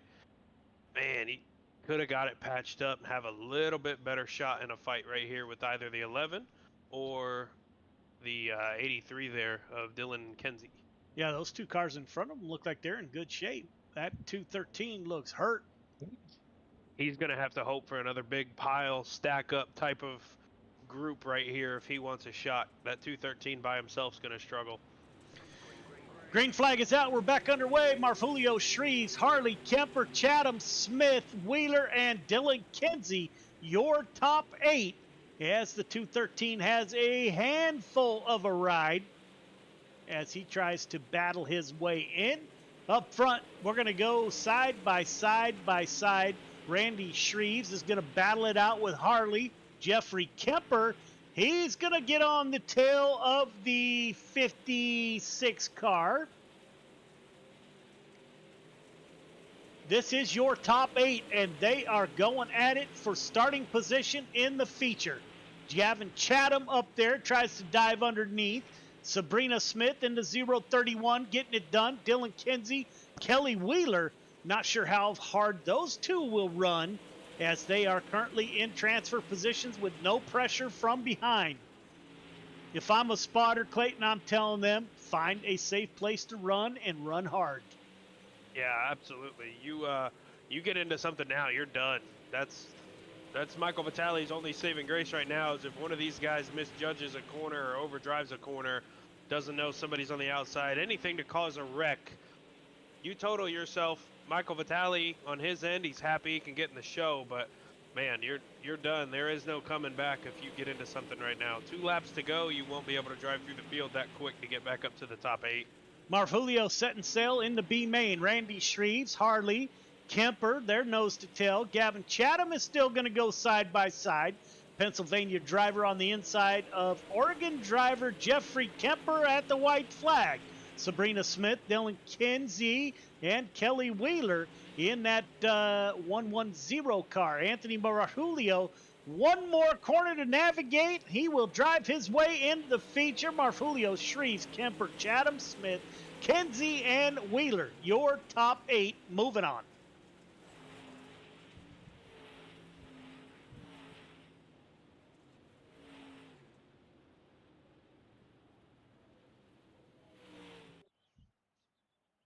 Ladies and gentlemen, we have 3 minutes of warm-up, and we will be right back.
All right, gentlemen, you got 25 laps to get it done. All the same rules apply from the previous races. Race hard, race clean, put on a great show. Good luck.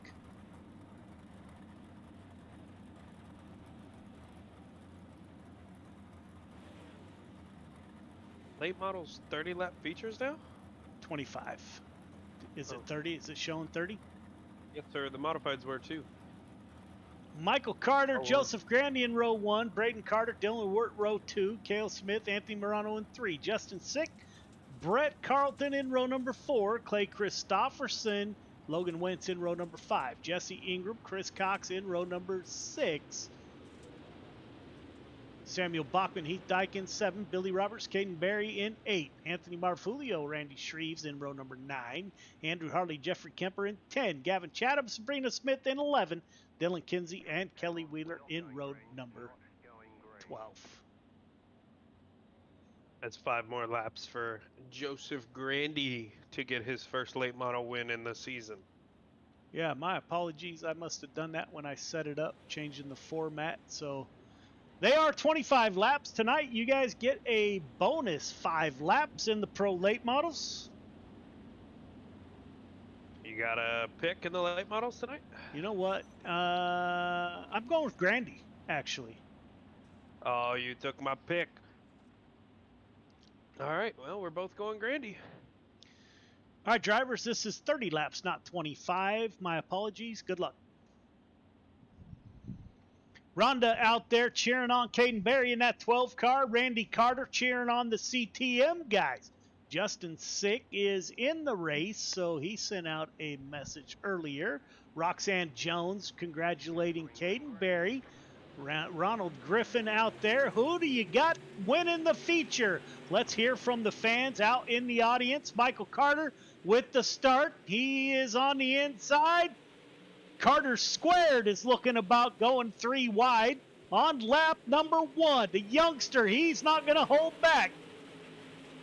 It will be Michael Carter at the line, Joseph Grandy to the outside.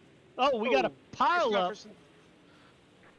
A ton of cars half of the field involved. That's going to take a while to sort. We got tires on the track. We got the 36 car severely damaged. I saw the 99 car of Billy Roberts involved. That car is hurt. Looks like the 51 split up into one there, and the 221 was not able to get out of the way in time before 51 got turned. That will be on the 51 and the 221. 51, 221. There we go. That's the 51 down low.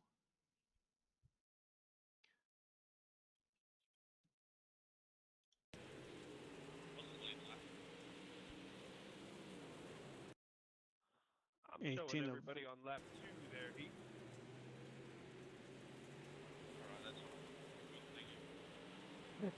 51 slides up, 221 gets in the back of the 51, and that's what started the whole deal. You just saw it. So here we go, lap 3 of 30. We haven't got any picks yet. I see fans, I don't see picks. Roxanne Jones cheering on the entire CTM crew. As always, Rhonda, thank you, ma'am, for tuning back in, cheering on that 12 car. He was caught up in it a little bit. Let's take a look at the 12 car. Give me one second. Car's a little bit bent up, but it may drive. We'll find out here in a moment. As the green flag comes back out, Michael Carter opens up a good lead. Braden Carter on the inside. Braden Carter gets into the inside wall and wads up the field.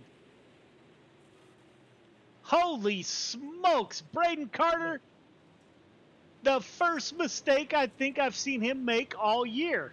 Let's take a look at what happened.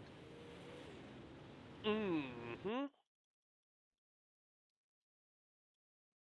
Wow, tough break for the 05. I think, yeah, that's the first one I've seen. He's running in P3. Let's see. Coming into turn number 1, the 05 dives down low.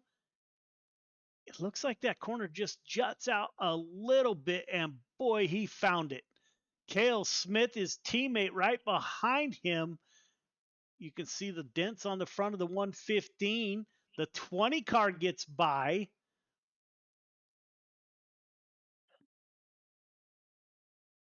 The 515 of Chris Cox makes contact. Everyone else able to get around Braden Carter. Yeah, for a front of the pack accident there, I'm only showing 6 cars involved. That was pretty impressive. I thought for sure we were going to have another incident like we did there with Clay Christopherson and the 221 of Mr. Brett Carlton. I thought we were going to lose 3/4 of the field with damage to that one. 1 degree, leader, you have lane choice. Steve is on you out of 4. Michael Carter, Joseph Grandy, Cale Smith at the front of the field. The 20 car of Dylan DeWert continuing his string of good runs. He's up in the top 5. 32 car, that is Anthony Morano in P5 with Justin Sick to his outside. So looking for some green flag laps here, ladies and gentlemen.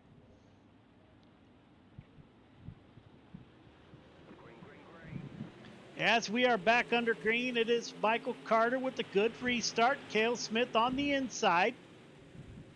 Drivers need to settle in a little bit. Cale Smith is able to hold off. He gets recovered off of turn 2. He pulls up alongside the 518 of Joseph Grandy. Those two are going to battle it out into turn 1. Coming out of 1, it is Grandy up high. Now the 20 car of Dylan DeWert. He's going to take it 3 wide coming into turn 3. Cale Smith into the inside wall. They're able to drive away. It will be Grandy and DeWert getting by. Now the 20 car of Dylan DeWert, FTM driver. He moves to the bottom. Caution comes back out.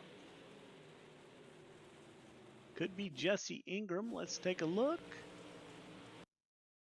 Looks like some previous contact all the way back into turn 1 with Billy Roberts here.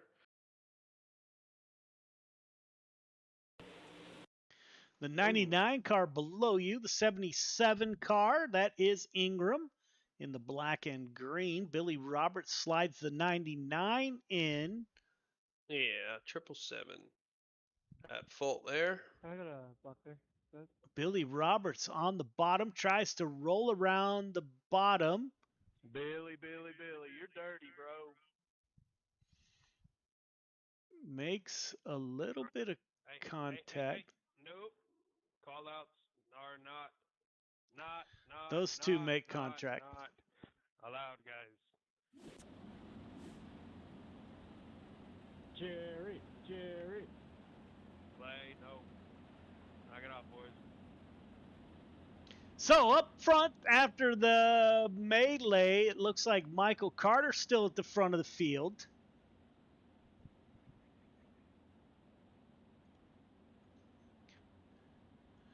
All right, drivers, let's settle in. We're only on lap 6 of 30. Everyone settle in. Got plenty of time to get to the front.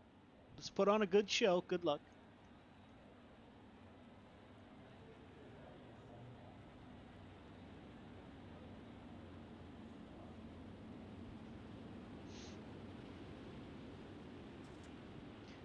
So we'll be on lap 7 of 30 as we go back to green. First little rash of cautions here. I think if we can get to lap 15, Clayton will be on our way. Yeah, we certainly... I'd like to hit the 10 to go mark. Single file late models are a lot better. Even at a big track like this, it can get dangerous quick. Green flag.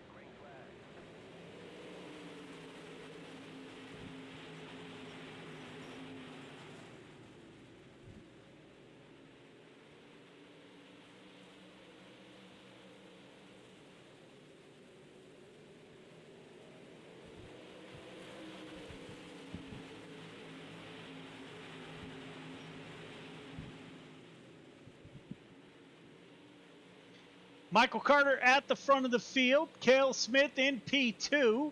Joseph Grandy in P3.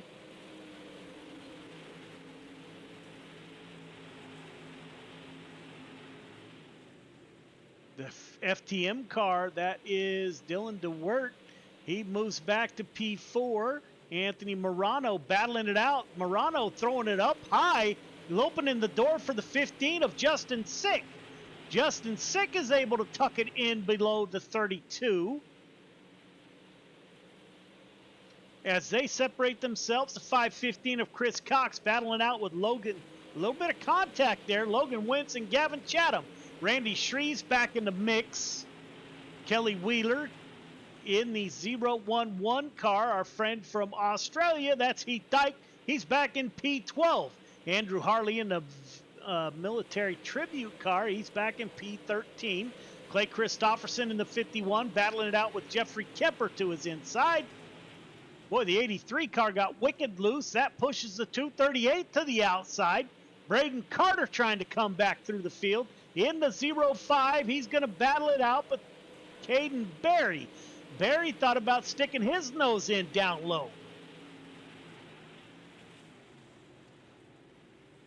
Oh, Braden Carter blinked out a little bit, came back into the server there sideways on Marvulio's nose. Don't know how they were able to save that one. Caden Berry running the extreme top. Interested to see how that will play out. 12 cars not messing around. He went almost, you cannot go any higher. He gets a good run off of 2. The 181 slows down his progress. He's going to battle it out with the 238. 2 East Coast drivers. Marfulio makes contact with the 181 of Kemper, and we stay green. Michael Carter setting sail. Cale Smith in P2. Joseph Grandy in the 518 in P3. Dylan DeWert in the 20 car. Now it comes the strategy of saving tires, Clayton. Yeah, absolutely. And one person that seems to be doing a good job is, of course, up front, Michael Carter leading all 16 so far. Michael Carter has sort of got a little bit of protection behind him with Cale Smith. Not an easy guy to get by. Joseph Grandy with the fastest lap of the race here. Joseph Grandy's trying to see what he can do to get around those 2 CTM guys, but man, I just cannot take my eyes off some of the mid-pack battles we've got going on. Yeah, I'm wondering if Grandy, with the new tire model, if he's not letting those tires cool and going to make a late race run for the front. Meanwhile, as Clayton mentioned, back in the back, we got some battles going on. Heath Dyke back there battling it out with Clay Christopherson and Brett Carlton, who's fallen back 5 positions. Those 3 are running nose to tail. Dylan Kinsey, Kelly Wheeler, Caden Berry, slide job on the 05. 2 16-year-old youngsters from the East Coast going at it. Caden Berry and Braden Carter, one from Virginia, the other from New Hampshire. You know what we're going to have if we stay green? Michael Carter is going to catch Billy Roberts and Jesse Ingram. He's going to have lap traffic to deal with for one of the first times in Friday Night Lights, if I can remember correctly. I think you're accurate for this year, absolutely. Michael Carter leading the way. Cale Smith, P2. You haven't missed much up front. As Clayton mentioned, lap traffic could come into play. The extra 5 laps that I added by mistake, that could come back to cause somebody a victory. We're going to have to do that every week. Cale Smith in P2 in the 115. Gail Hodgson out there cheering on that 12 car. Roxanne Jones, a CTM fan. Michael Carter's mom, I believe, and Braden Carter's grandma, if my memory serves me correctly. Of course, the older I get, the less it does that. However, Dylan DeWert in P4, Anthony Morano in P5. So Clayton, so points racing, when you have the same cars running features or winning features every week, the Dash for Cash is going to come down to points. So, do you think drivers are already chasing points? Oh, we have what, a 16-week season, and we're on week 6. 15 weeks count in points for the 16th week. So, do you think they're already chasing points? Yeah, sorry about that. I was listening to a little bit of. Looked like Billy Roberts told him go to the top, let him go by. Props to that 99 ride. But yeah, if I'm seeing the dominance from CTM as a whole in modifieds and late models, it's not gonna stop now. It's not. I'm points racing week 4 or 5. I'm doing everything I can to get, heat race points. Every position in the feature matters. I mean, you're almost racing for a win in your head for every position. I mean, we've seen it before. Any NASCAR fans out there, Tony Stewart and Carl Edwards at Homestead. Tony Stewart wins it by 1 point. I mean, you never know what it's going to come down to at the end of the season. Dash for cash, a lot of money on the line. Yeah, I'm points racing from the get-go. If I saw in week 1 and 2 what Michael Carter, Cale Smith, Michael Carter brings his boy in, Braden Carter, these 3 have just absolutely made it known that nobody is going to touch them 3. I've got a points race, or else I'm not going to be in the dash for cash. If I just sit back and accept a 7th and 8th place finish every time, I'm not making the show at the end of the year. You got a points race. Yeah, for sure. Top 3 start finish line. Michael Carter, Cale Smith, Joseph Grandy, DeWert, and Morano. Your top 5. We'll get an interview with your top 3 here momentarily. CTM 1-2. Joseph Grandy broke up the party. All right, drivers, that'll work. Don't forget to go up for your interviews.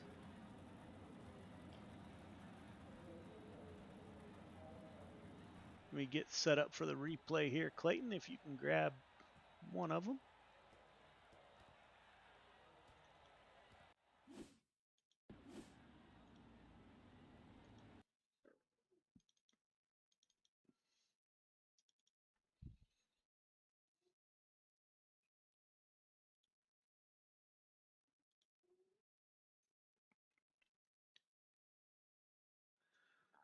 Good looking ride on the 518. Let's call in Joseph Grandy in the 518. He's able to move, fell back 1 position. Joseph, this is Joe. You got me? Yeah, how you doing? Man, good run. Probably not where you wanted to be, but you drove that 518 to a podium finish, man. Walk us through your night. Yeah, started second. You know, I probably would have preferred to start inside at the beginning of the race, but tried to hang in there. The one restart, I saw Michael decide to start outside, so Kale could get a jump with him, and that's how Kale got by me. I feel like I was faster than him, but it's one of those tracks that's almost near impossible to get by somebody unless they mess up pretty good. Yeah, it goes single file pretty quick, man. Another great run by the 518, man. Who do you want to thank on that ride for your podium finish? Catalytic Recovery, West End Tone and Repair, Forward 2 Graphics, Inferno Motorsports, my girlfriend Olivia. Appreciate you guys for doing the broadcast, and Joe, everything you do. Yeah, man. Where are you from? Upstate New York. New York. Okay, great run. It love the new wrap. Car looks good. We gonna see you in the 360s? Yeah, for sure. All right, man. Good luck. Yep. Thanks. Yep. Cale Smith, once again, it's Clayton, man. You got me? Yeah, I got you. Well, I'd hate to say it. I don't want to address the elephant in the room, but I think you threw the bad luck monkey onto Braden Carter's back here for the late models, at least. What do you think? Yeah, I don't know. I mean, it's funny. It's funny what happens. I wish we could all be up here.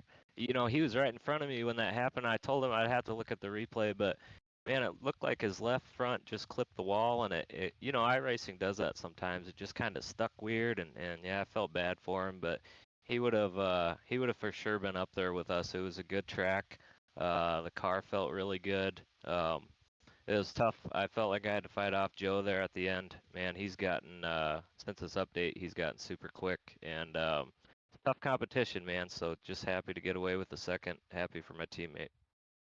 Yeah, leading all 30, towing a teammate behind the whole race, man. You guys, once again, CTM at the top of the podium. Not a full sweep, but top 2 spots look pretty good week in and week out, man. So props to you guys over there. Who do you got to thank on that ride once again for a P2 finish this time Yeah. around? Yeah, man, thank you. Big fan, or big thanks to my team, Michael there, especially in that start. You know, he switched to the high line, and then I got behind him there. That's really what got me in second. Red Line Race Designs make this awesome wrap. Gotta give a shout out to my mom. She's watching, my wife, all the friends that are watching, everybody that watches. It's cool. It's a fun community of really great drivers with Joe and Got Your Six Racing Network. Such a great point behind all this with the military and everything. Just thank you guys. Yeah, absolutely. Good run in the late models. We're gonna see you in the sprint cars. No, probably not. But I'll be here next week. Alrighty, man. You enjoy your weekend, and we'll be talking to you next week, I'm sure. Okay, thanks, Clayton. See ya. Yes, sir. Bye. Michael Carter. As soon as I get him, there he is. Michael Carter in the 15 car, starts on the pole, finishes in victory lane. Michael, this is Joe. You got me? Yeah, I got you, Joe. All right, man. So let's pick up where we left off. So it's another night, 15 car in victory lane. Now that we got that out of the way, man, I think we might have your dad talked into this. You need to help me out here, and we need to get him a rig. Yeah, that would be awesome, man. He's actually been looking into someone there, and I don't know. Eventually, I'm sure he'll be on there. He's still never even tried mine out yet, so Really? I gotta get him up here and try it out. He's seen it and everything. He's just never sat down in it. So Man, I got to tell you, my dad's 78 years old. He raced from, back in the day, and he came over and took one ride in my rig and said, "No, man, this is some garbage." And I bought about the best rig I can get, and he thought that was, no, this ain't gonna work. So I hope you have better luck, man. But let's get back to the race in that 15 car. Another pro late model victory, man. How was your night? it was real good, man. Went out and set quick time and won the heat there, and just made the right choices on the restarts. The track wore in pretty much perfectly. It rubbered up there, and me and Kale got out front there and just kind of set our own pace. I know Joseph there, like Kale said, he's getting pretty quick, man. He was giving us a little trouble there, and I took the top on that restart, try to kind of help Kale out, and it shot him up there in the second, and then yeah, man, we just kept hitting our marks and got the job done. You know, CTM is probably the best advertising tool we have. We were talking during the broadcast that watching you guys run, I'm nowhere in the same league as you guys, but it makes me want to take this headset off and climb on my rig to see if I have anything for the CTM boys. So, man, we got to thank you guys week in, week out. Randy Carter Painting comes on board, sponsors the Pro Late Models. We have CTM on the podium every week. Man, you guys are greatly appreciated in the league, my friend. Who do you want to thank on that 15 for your drive to victory lane? First of all, greatly appreciate you for putting this on and giving us the advertisement. It means a lot. Fortunately, the CTM's getting ready to go away. Just giving you a heads up, we got to change our team name, so it's going to be a little something different. But we're waiting for the logo to be made, and that'll be changed within the next week or so. So we'll definitely keep you informed. But besides that, I got to thank you here, Joe. Friday Night Lights, Dirt Track Bank, Clayton. GY6RN, Randy Carter Payton, Hey Pop, my mom, CTM Motorsports, Kale Smith, Braden Carter, Kyle Hardy Racing, Pitlizer Graphics. I got to say hi to Tally and Desi. Thank you guys for tuning in, and everybody else that's watching this. Really appreciate it. Yeah, man. You know, this is just getting bigger and bigger. When the Dirt Track Bank throws out serious cash like $1,000, it just gets bigger and bigger. I don't make that in my real car. If you win a feature, the payouts we're going to have. So, man, thank you guys for being a part of this. Thank you for all the fans tuning in. It's just amazing, man. And congratulations on another victory. We really appreciate it, Joe. Thank you so much. Yeah, man. Have a good weekend. You too, buddy. Thanks. All right, man.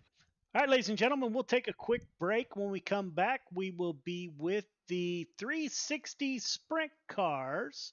So we will, again, take a quick break, and we'll be right back. 1, 2, 3.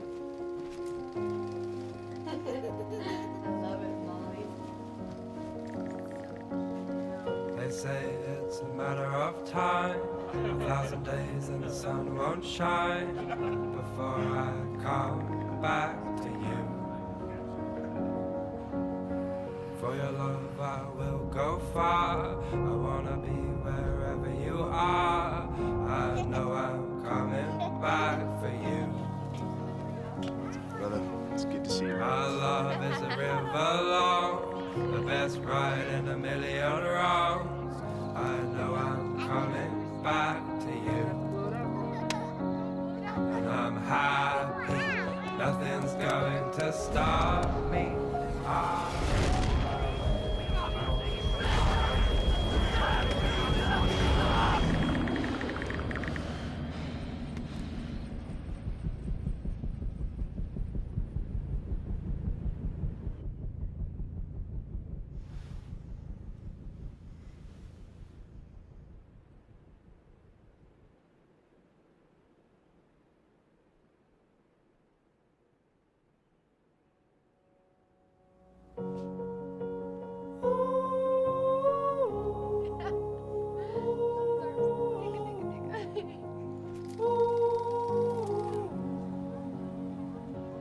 And I'm happy, nothing's going to stop me. I'm making my way home, I'm making my way.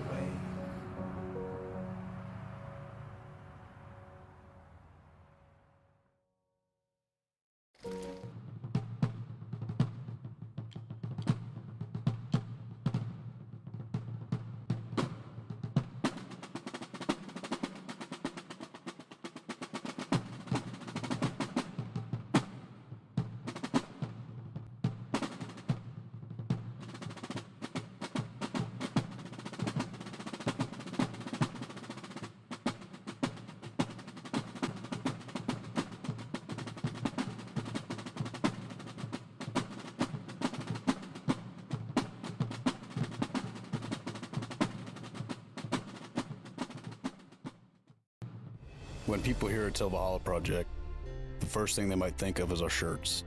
But what most people don't know is that our plaques came first and the t-shirts came second. What some people might not know is that the same shirts that we make day in and day out allowed us to do unbelievable things for unbelievable people. Whether it's donating our proceeds to reduce veteran suicide or gifting handcrafted memorial plaques to the families of fallen heroes, these t-shirts simply stand for honor and freedom, two words that wouldn't exist without our heroes. This makes Till Valhalla Project a place our fallen heroes truly live on forever.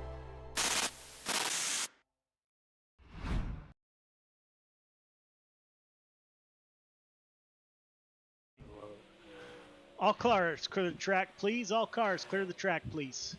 Welcome back, ladies and gentlemen. We're about to get your nightcap underway. 360 Sprint Cars, TJ Hart joining in. Waiting for the sprint cars all night for that 12 car of Caden Berry. All right, drivers, welcome to the 360 Sprint Cars. Nothing changes from your previous races.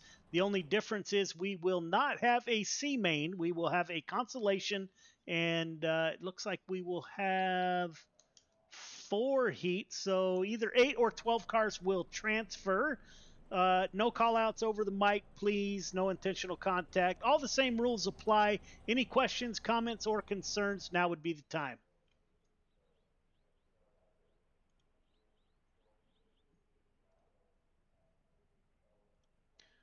All right, none heard. We will advance to qualifying. I wish you all the best of luck. Put on a great show. Good luck.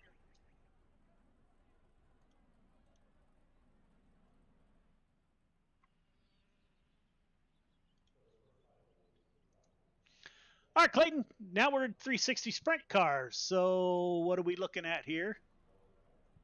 Oh, very fast. Those are about the only 2 words I have for this. These guys are gonna be able to choose from 3 to 4 different lanes. These things are a little more narrow, obviously, than the late model or the modified are.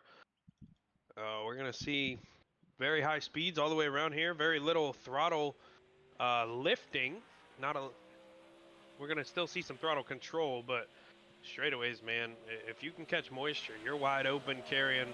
I mean, I'm watching Joseph Graney right there on his outlap into 3. not even a full lap around. He's doing 138 into the corner. I mean, these things haul the mail. We're going to see some good racing for sure out of the 360s. Yeah, I raced a race in this Coast to Coast Racing League 2 weeks ago at Volusia, and man, I was just total garbage. It was open setups, and we do have a setup shop that supports our team, but yeah, I couldn't figure it out in when I ran. 360s are not my best by any stretch of the imagination, but we're about to see how it goes. Randy Shreves at the top of the board, 14.228 for Shreves. Joseph Grandy second quick with the 14.264. My teammate Kurt Schatzer, driver out of Pennsylvania, 14.419. Gavin Chatham betters that by a bit, 14.308 for Gavin Chatham.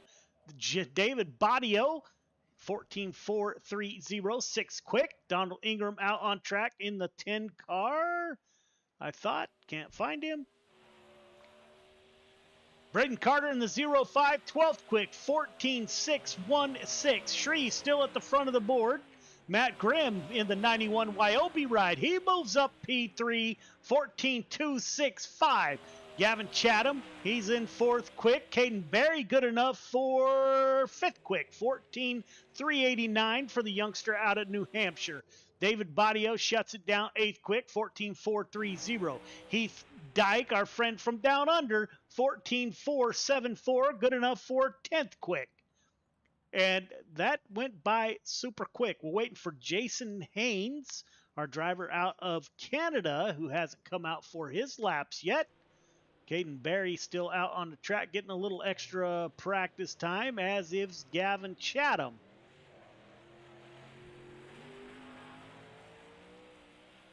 TJ, thank you for tuning in and watching again.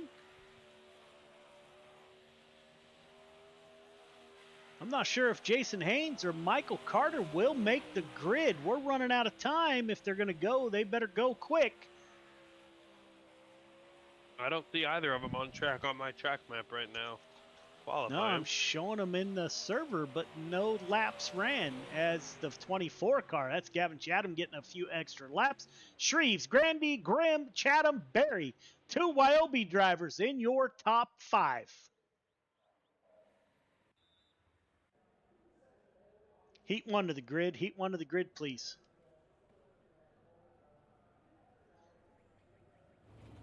All right, drivers got 8 laps to get it done. Top 4 heading to the feature. Everyone else going to consolation race. Got 8 laps again. Initial start on green, restart on leader. Race hard, race clean, good luck. Randy Shreves, Gavin Chatham on the front row. Kurt Schatzer, Heath Dyke in row number 2. Clay Christopherson, Donald Ingman, row number 3. Chris Cox, Logan Wentz in row number 4. Kelly Wither, Jason Haynes rounds out your field of 10 drivers. It's been a while since my good friend Randy Shreves has been on the podium. Congratulations, 56 car Randy Shreves with this week's Quick Time. It's good to see Randy back on the pole here. We'll see. I'm taking the 56 car. He got 2, 1, 2, 3 Coast to Coast Racing League drivers starting in the top 4. So that's good to see. Yeah, I've seen a lot of speed since he's been back. I'm going to take Gavin Chatham on the outside, row 1 for the heat race win.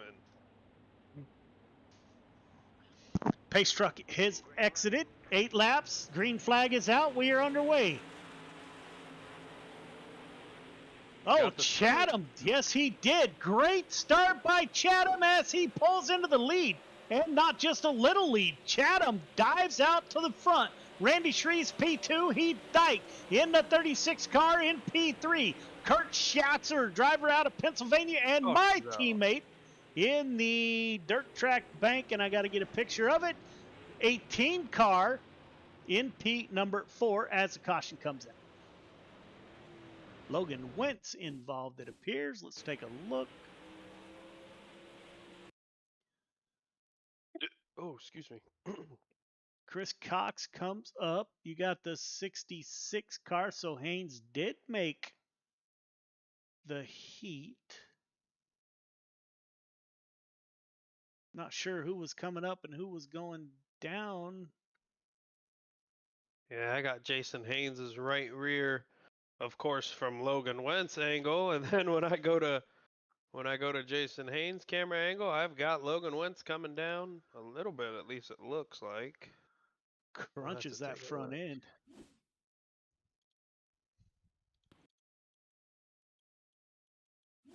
Yeah, I've got both. Easiest way to make the call. So Gavin Chatham I've got the 66 and takes over the point with Randy Shreves, Heath Dyke, Kurt Schatzer, your top four.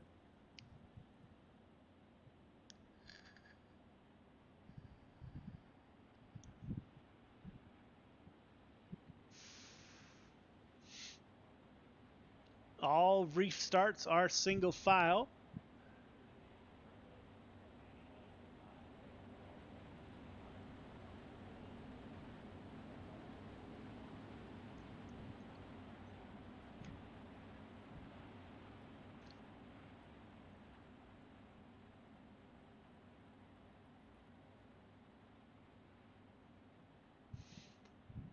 As we're getting ready to go green next time by.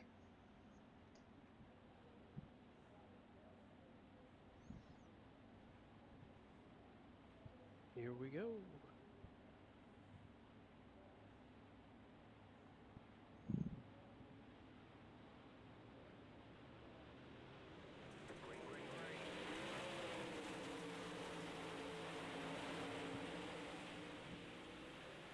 Green flag is out. Oh, Randy Shreves, like he was shot out of a gun off a two. He pulls up alongside Gavin Chatham. Shreves and Chatham are going to battle it out. Heath Dyke, Kurt Schatzer. Schatzer falls in line in a transfer position. Donald Ingram, Chris Cox. Michael Haynes is battling it out with Clay Christopherson. Haynes able to get by Christopherson. Will Haynes be able to make a run back to a transfer? Gavin Chatham holding off the challenge from the 56 car of Randy Shreves. Heath Dyke, Kurt Schatzer, they're pulling away from the field. Donald Ingram in P number 5. Jason Haynes, Chris Cox, Clay Christopherson, Logan Wentz, Kelly Wheeler. Up front, these laps click by pretty quick here in the 360 sprint cars. Gavin Chatham at the front of the field, running a slider line in 1 and 2. And he's running the high side in 3 and 4 as Shreves runs a kind of slider line with 1 to go. It is Chatham, Shreves, Dyke, Schatzer in the 18 car, your top 4. Jason Haynes, first car on the outside looking in. Chatham on the high side for the win. Shreves P2, Dyke, Schatzer moving on. Our drive through the back half of the field for Jason Haynes. Expect him to make good moves in the B main. Yeah, for sure. He missed his heat. Heat 2 to the grid. Heat 2 to the grid, please. Or missed qualifying. All right, fellas, 8 laps to get it done. 4 moving on. Everyone else going to a consolation. Race hard, race clean. Good luck. Joseph Grandy, Caden Berry on the front row. David Badio, Anthony Marfulio in row number 4. Dylan Kinsey, Jeffrey Kemper in row number 3. Billy Roberts, Jesse Ingram in 4. James Ingram rounds out your field of 9 drivers. Clayton, if I'm not mistaken, we got 3 cars from the Boston, New Hampshire area with Caden Berry, Anthony Marfulio, and David Badio at the front of the field. So that kind of is interesting, as they are not a team, as Caden Berry is a part of the Wyobe boys, and I'm not sure if Badio and Anthony Marfulio have a team, but New Hampshire and Massachusetts representing at the front of the field in this one. And I have waited all night to finally watch Caden Berry win a heat race, and then a feature later tonight. That 12 car is going to get him a heat race victory right here, right now. That 518 of Joseph Grandy is pretty tough. I think you are probably right, but if anybody can challenge it, it's the 518 New York driver Joseph Grandy, a prior champion in Friday Night Lights. Berry wastes no time on the high side, coming out at 2. Berry will move to the lead. You got Joseph Grandy down low. Berry setting sail on the high side. youngster out of New Hampshire. Joseph Grandy falls back to P2. Joseph Grandy moves up in front of Badio. That will put the Oregon driver in a transfer position as everyone has found the high side. Barry setting sail. Joseph Grandy trying a different line. Can't close any ground on the 12 car. Anthony Marfulio falling back a little bit. Jeffrey Kemper in P4. Badio doing his best in that 16 car. He wants a transfer position. He moves up high. The only car down low is Dylan Kinsey in that 83 machine. I guess if you want to pass them, you got to run where they aren't. Caden Berry. Caution comes out. Jeffrey Kemper. Oh, no. Oh, just Badio. Good save by Badio. And Dylan Kinsey, unfortunately, not able to make it through. Kemper gets into the outside wall. I am a Jeffrey Kemper fan. Unfortunately, the 181 puts it into the outside wall. You'll get his quick repair and get back in the back of the field as Caden Berry still at the point in the 12 car on lap 5 of 8. I didn't even see when it happens, but it looks like Billy Roberts may have had an issue. I see he disconnected. Not showing an incident on my end on the race control stuff, but Billy Roberts no longer with us tonight in the sprint cars.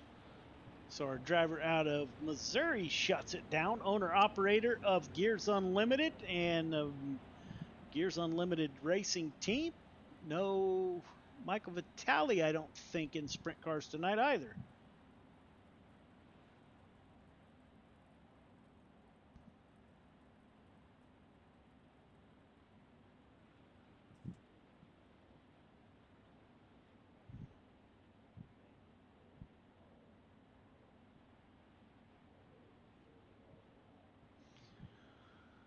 So Caden Berry, Joseph Grandy, Anthony Marfulio, and Badio. So Jeffrey Kemper made the pass on that 16 car and got into that outside wall.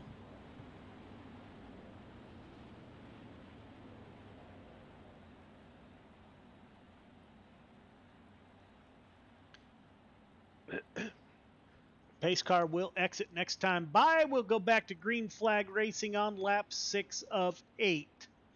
TJ Hart calling for Barry for the win. Rhonda out there cheering on that 12 car. 12 car's looking good where it sets right now at the front of the field in that familiar green paint scheme. The real car is kind of similar. Pace truck is off.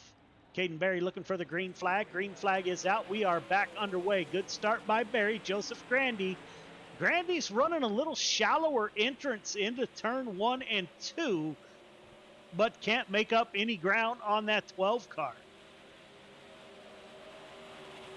Anthony Marfulio, Dave Badio is back in a transfer position. Badio dives down low. He's going to give that bottom side a look. Caden Berry, Joseph Grandy battling it out with 1 to go. Looks like Grandy took a peek to the inside of the 12 car. Caden Berry on the high side gets a great run off of 2. I think that's all she wrote. He'll go down, slider line coming out of 4. Berry for the win. Grandy, Marfulio, and Badio, your top 4. Moving on.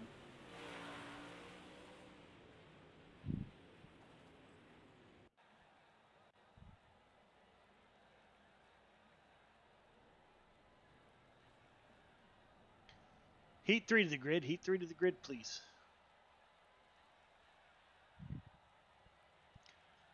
All right, fellas, 8 laps to get it done. Top 4 moving on. Good luck.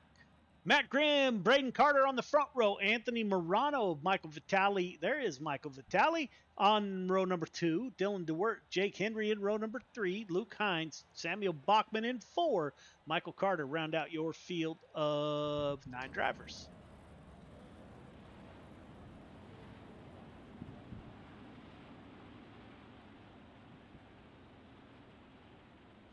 Another Wyobe driver starting on the front row. I think Matt Grimm will set sail on this one, Clayton.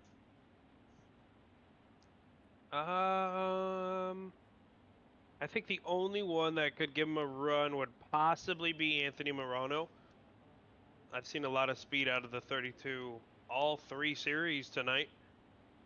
Well, 2 of the 3. I think that 32 will carry some speed into the 3rd series here, but we'll see. Green flag is out. We are underway. It is Matt Grimm, YLB driver on the bottom side. Pulls up even with Braden Carter. Slide job from the 91 to driver out of Ohio for the point. Braden Carter battles back, gets a little bit loose going in for the slider. Matt Grimm able to hold on to the lead. Braden Carter, Anthony Morano, Michael Vitale in the 213. As always, Michael, thank you for your service to our country, sir, in the United States Air Force. Braden Carter, Matt Grimm trading slide jobs. That may open the door for Anthony Morano. Looks like that 05 car is getting a little bit loose, Clayton. Yeah, not sure if we got one on the front stretch. Luke Hines is what I'm showing.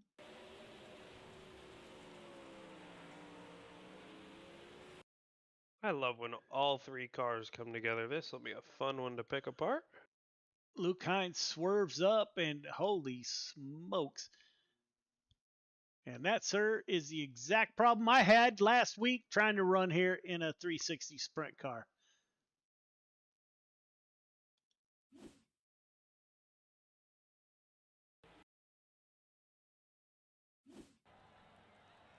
Matt Grimm at the front of the field in that 91 car. It'll be single file restart. That should give Matt Grimm a little bit of an advantage. TJ Hart and Rhonda with messages.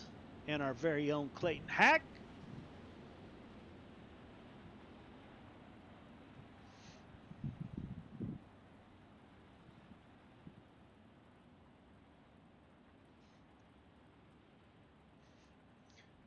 Lap 4 of 8 in heat number 3 will be on heat or lap 5 when we go back to green.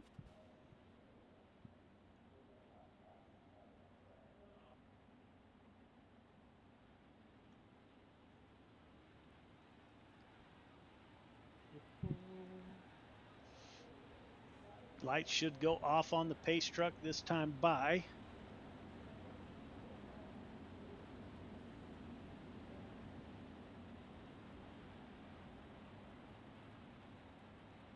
Interacting with some fellow Caden Berry fans. Those are my kind of people. Gale out there talking, Clayton in the mix. Yeah, I tried to get Caden to put his link on our Discord under driver merchandise, so we can get some T-shirts ordered. I got my Michael Carter T-shirt a couple weeks ago. Now waiting for Caden Berry to get his shirts done. I guess they're in the works.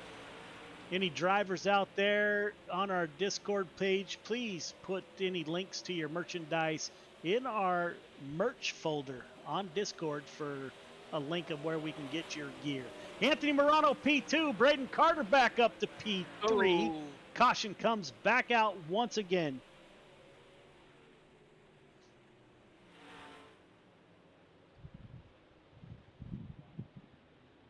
So this heat race is taking a while to get through.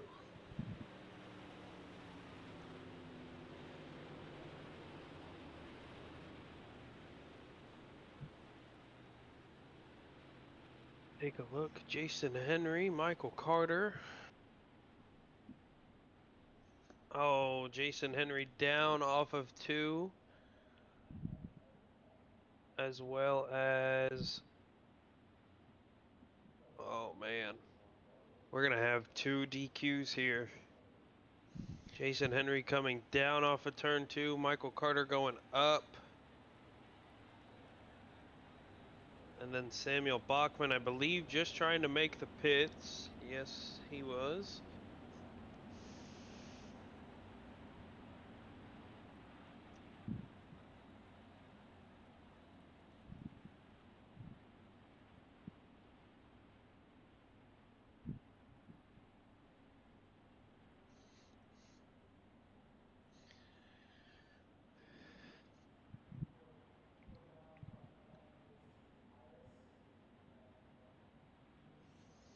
So the 15 car and the 171 DQ'd for their second cautions of the night. They will park it.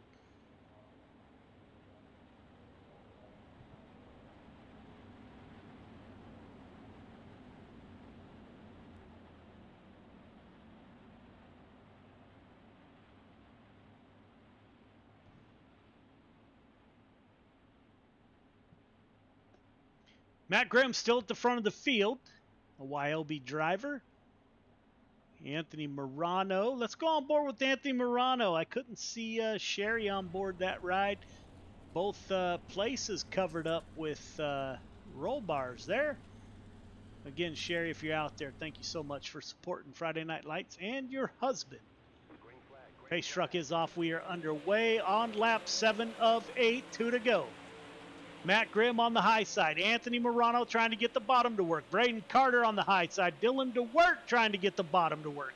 Michael Vitale, he is one position out of a transfer. We went almost side by side at the line. Morano given the 91 all he wants. Here we go. 2 more corners to navigate. Grimm up high. Morano hugging the bottom. It'll be Grimm at the line. Morano, Carter, DeWert, your 4 transfer drivers.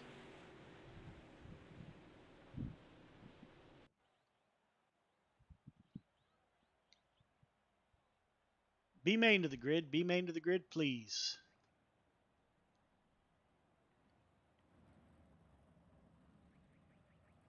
All right, drivers, welcome to B main. We have 12 Clayton transfer. 12, yes, sir. 12 of you will transfer to the feature. You got 15 laps to get it done. Race hard, race clean. Good luck. Jason Haynes, Jesse Ingram on the front row. Michael Vitale and Donald Ingram in row 2. Jeffrey Kemper, Luke Hines in 3. Chris Cox, Dylan Kinsey in number 4. Michael Carter, Clay Christopherson in 5. James Ingram, Samuel Bachman in 6. Logan Wentz, Billy Roberts in 7. Jake Henry, Kelly Wheeler in 8. Michael Carter will not make the grid. He's actually pacing right now. There he goes. Michael Carter failing to park after that second EOL, not agreeing with it. That is what post-race is for. So Jason Haynes, our driver out of Canada, will start on the pole with Jesse Haynes to his outside. 12 cars transfer.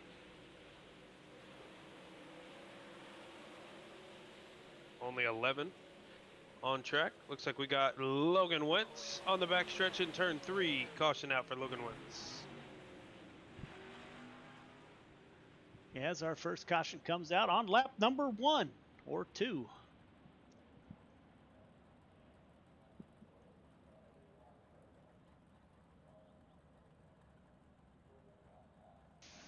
The bump here.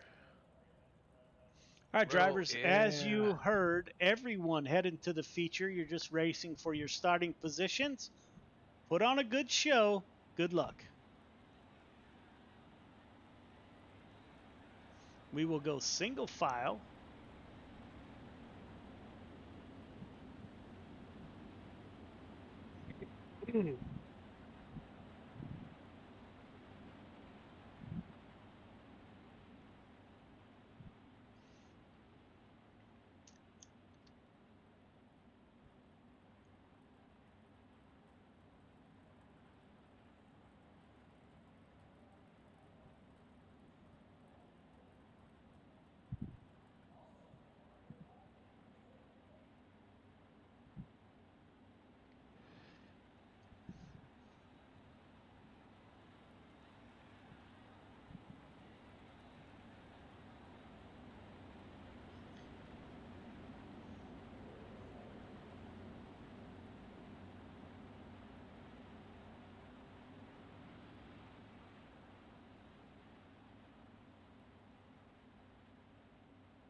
Jason Haynes, Jesse Ingram, Michael Vitale, Donald Ingram, your top 4. Jeffrey Kemper in the 5th position.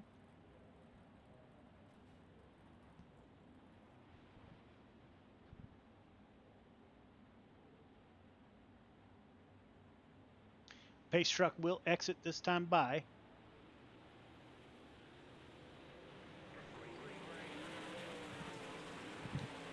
Green flag is out. We're back underway. Jason Hines banging the high side. The 777. Jesse Ingram, driver out of Georgia in P2. The 213 of Michael Vitale having a good run. He's on the high side. Bumps the wall just a little bit, which messes up his entrance into turn number 1. Donald Ingram in P3, 4. Jeffrey Kemper in 5. As your top 5 start to separate themselves from the field. Dylan Kinsey in the 83 in P6. Luke Hines in P7. Chris Cox in that 515 in P8. Logan Wentz in P9. Kelly Wheeler. Donald Ingram, Jeffrey Kemper, Chris Cox. Let's take a look. I was just on Donald Ingram. Yeah, it looked like the right rear. We are on board with that 777. Or we're on the 515 of Chris Cox. Let's see what happened here. Somebody, Jeffrey Kemper, looks like he just was sideways and blocked the track. Jeffrey Kemper, I can't tell what happened. Let's see. Yeah, Donald Ingram scrubs the wall out of 2. Maintains on the outside of Jeffrey Kemper. Jeffrey Kemper just keeps coming up, goes across the nose of Donald Ingram, and then the rest was history.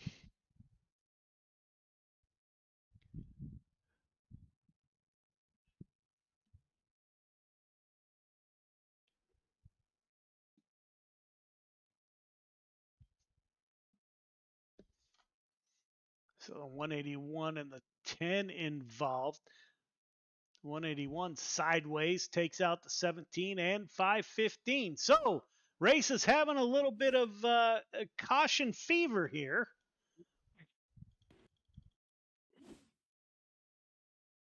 I don't know whose car that is. Somebody's got a non-wing sprint car on pit road. I see that.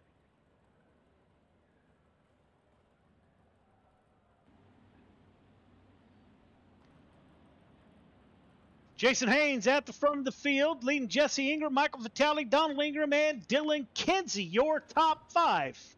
Good run by the 213 of Michael Vitale in the Gears Unlimited ride.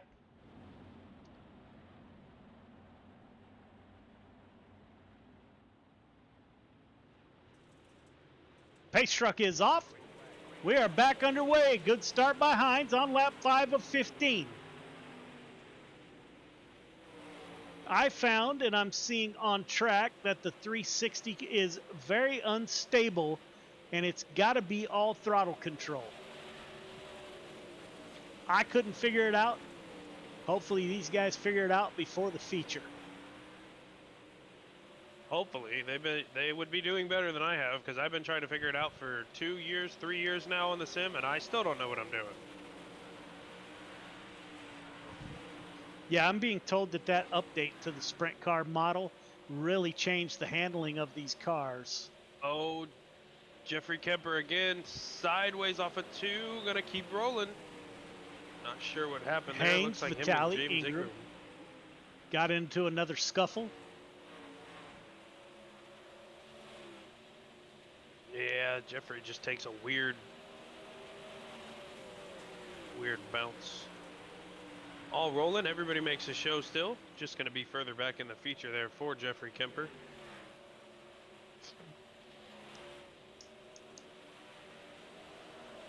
Jason Haynes, Vitale still at the front of the field. We got nose to tail a little bit. Now Logan Wentz is going to dive down, try to get underneath Dylan Kinsey for the 4th position. Donald Ingram still in the 10 car with Chris Cox to his rear tail tank.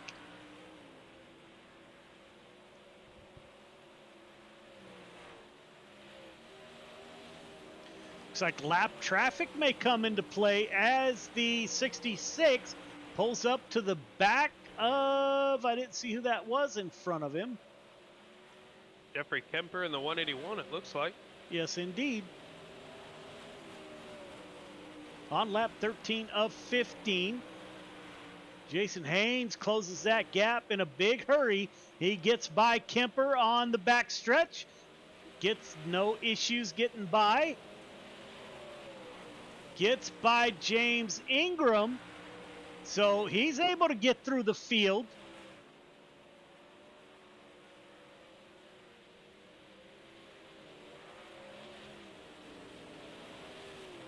One to go.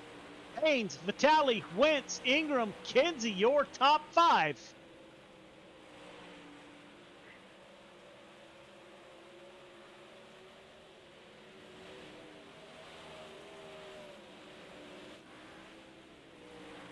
And it will be Jason Haynes, driver out of Canada, that takes the win. Vitale, Wentz, Kinsey, Ingram, Cox, Donald Ingram, Kelly Wheeler, Hines, James Ingram in P10. Kemper and Samuel Bachman will all head to the feature. 3 minutes of warm-up. Ladies and gentlemen, we will be right back.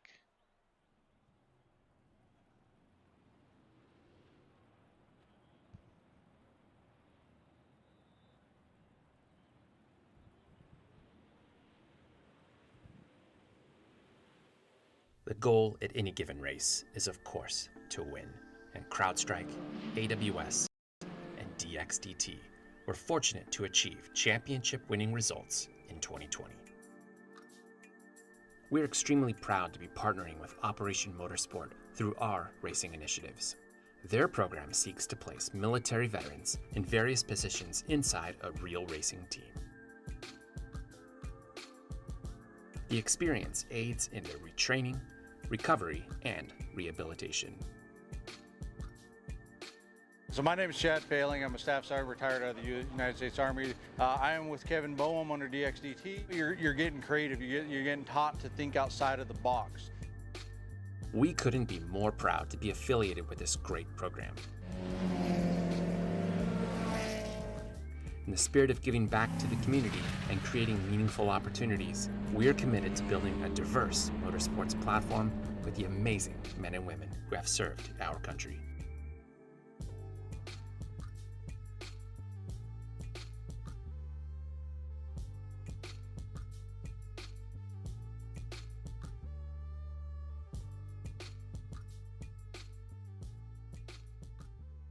When people hear Till Valhalla Project, the first thing they might think of is our shirts. But what most people don't know is that our plaques came first and the t-shirts came second. What some people might not know is that the same shirts that we make day in and day out allowed us to do unbelievable things for unbelievable people. Whether it's donating our proceeds to reduce veteran suicide or gifting handcrafted memorial plaques to the families of fallen heroes, these t-shirts simply stand for honor and freedom, 2 words that wouldn't exist without our heroes. This makes Till Valhalla Project a place our fallen heroes truly live on forever.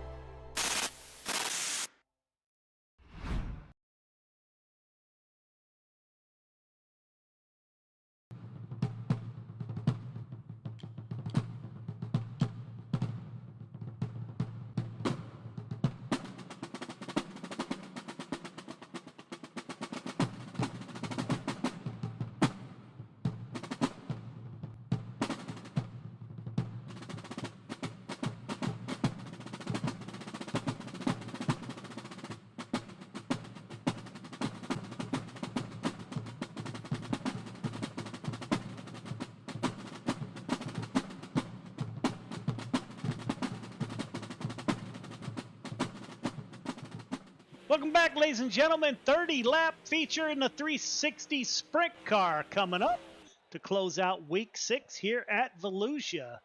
We're getting ready to get the show underway.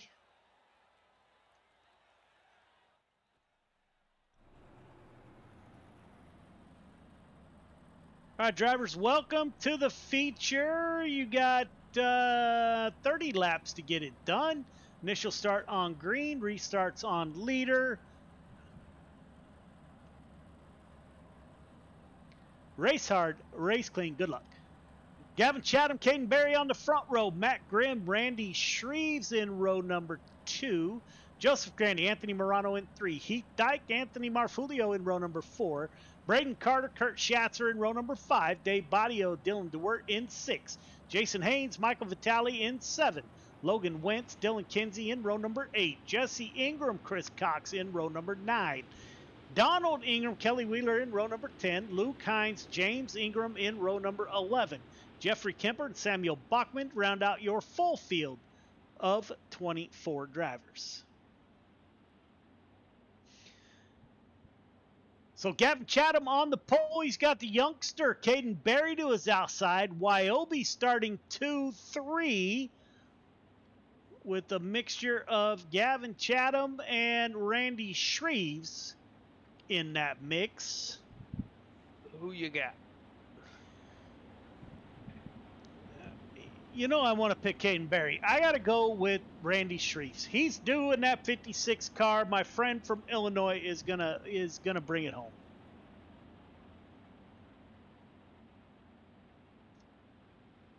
Yeah, I've been on the Caden Berry train too long. I'll still throw him in EOL if he ever earns himself one, but man, when it comes to just being a fan of watching somebody on the sim, Caden Berry all day and a sprint car. So here we go. We picked the outside road drivers, and now Gavin Chatham or Matt Grimm is probably going to bring it home. I think the winner's going to come from the top 4 for sure. As the green flag comes out, it is good restart or good start by Chatham. Opens up a little bit of a gap as the second 2 rows go side by side into 3. Now you got teammates. Caden Berry and Matt Grimm are going to battle it out. Berry able to get in front of his teammate. Oh, I don't know what happened to Chatham. Berry, like he was shot out of a gun once again out of 2. Got a great run on that 24 car of Chatham. Joseph Grandy is back there. Randy Shreves battling it out. Anthony Morano battling it out. Here comes Anthony Marfulio in the 238 as the caution comes out. Logan Wentz, Samuel Bachman involved. Caden Berry broke 15 seconds with a 14.996, fastest lap of the race right before the caution. We had See a what little bit happens of here with Logan. net code here. Maybe. I can't really tell, but I see the Oh, sparks. Logan. Yeah, Logan and Jesse Ingram there.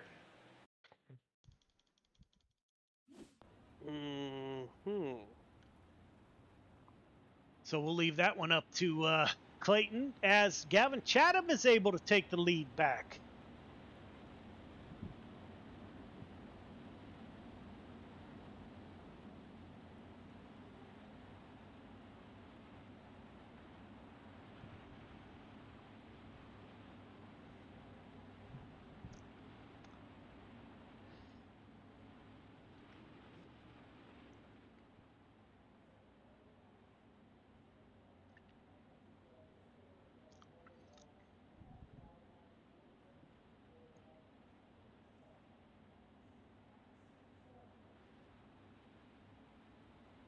Lap 3 of 30.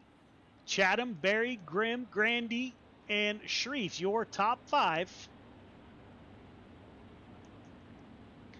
Caden Berry has been running a specific line out of turn 2 and getting a great run. If Gavin Chatham can't figure out what that is, it won't be long. That 12 car is on the point.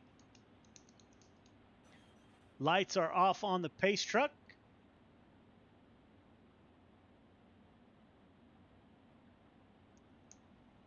Pace truck will exit, leaving the field to the 24 car of Gavin Chatham.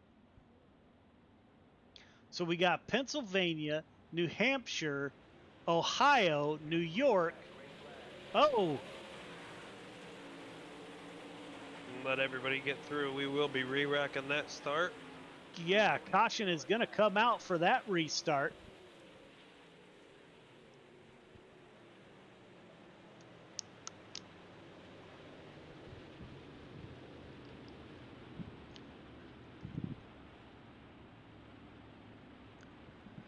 Drivers all getting a warning for jumping the start.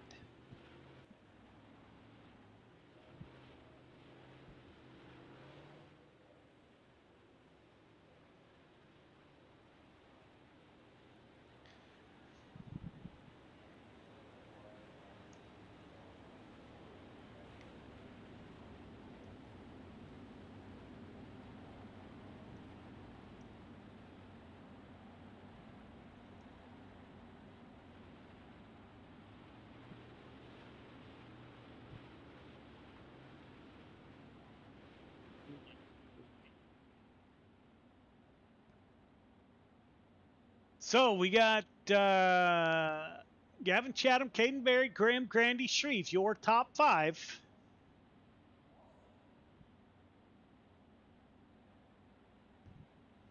Hayden anxious to get on the loud pedal here. Gavin with a good start. Much better restart. Gavin Chatham gets a good restart. Caden Berry in P2. Joseph Grandy and Randy Shreves. Shreves had to back off. You almost don't want to back off, but you have to, because if you back off in a 360 sprint car, you're behind the 8-ball when by the time you get back on the throttle. Absolutely, and you cut a shred of momentum out of these cars, and it's over before you know it. Looks like the 40 car is sitting on the infield or on the inside wall here. Gotta take a look caution at comes back out. Oh yeah, 40 all the way up the track into Samuel Bachman, I believe.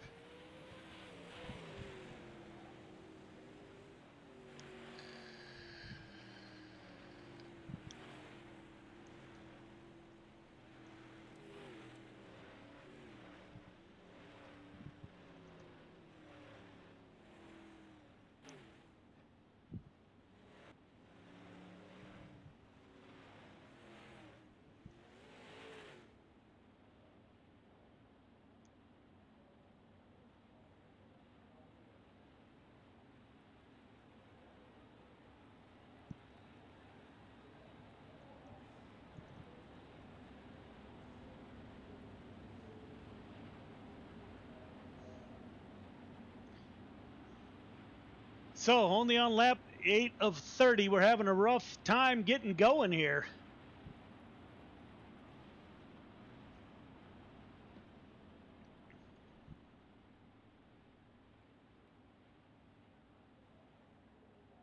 Still, Gavin Chatham, Caden Berry, Matt Grimm. So Wyobe 1, 2, 3. Joseph Grandy, Randy Shreves.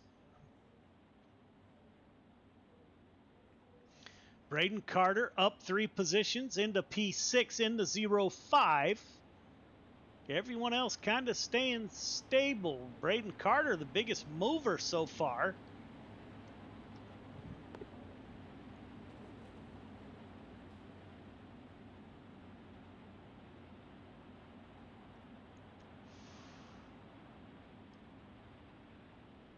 Gavin Chatham will bring us back to the green flag.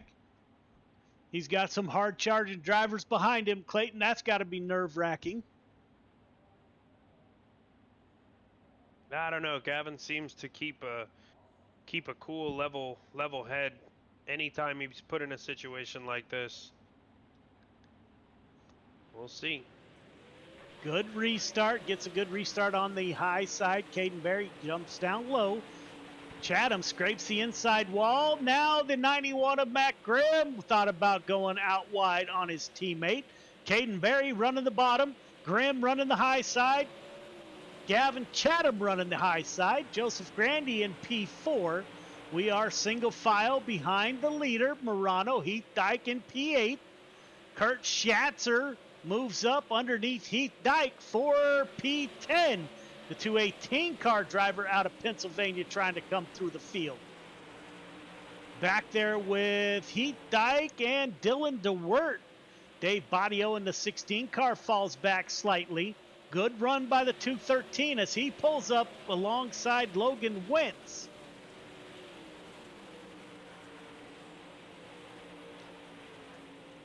These are the cars that these drivers are going to have to drive in the Dash for Cash. So you need to get used to them now, because the track for the Dash for Cash is still unknown at this time.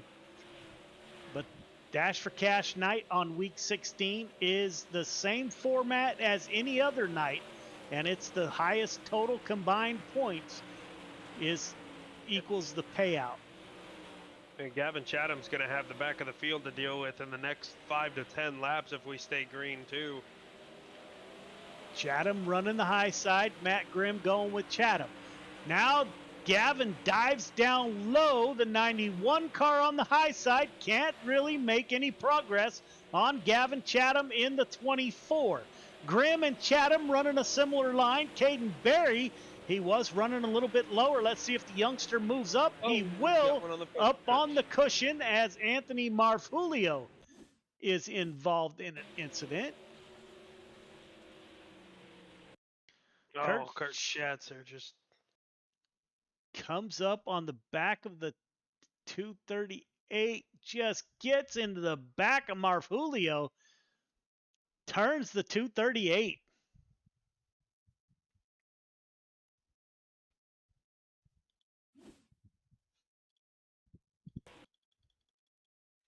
So still plenty of time to get back through the field for these drivers.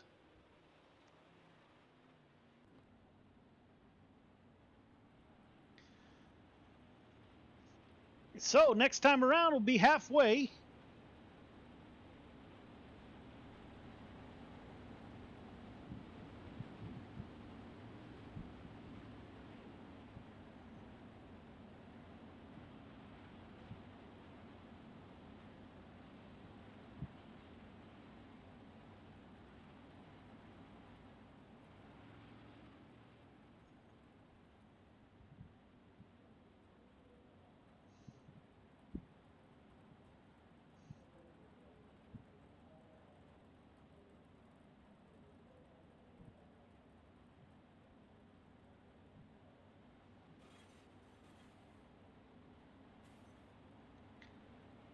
Chatham, Grimm, Berry, Grandy, Shreves, top 5.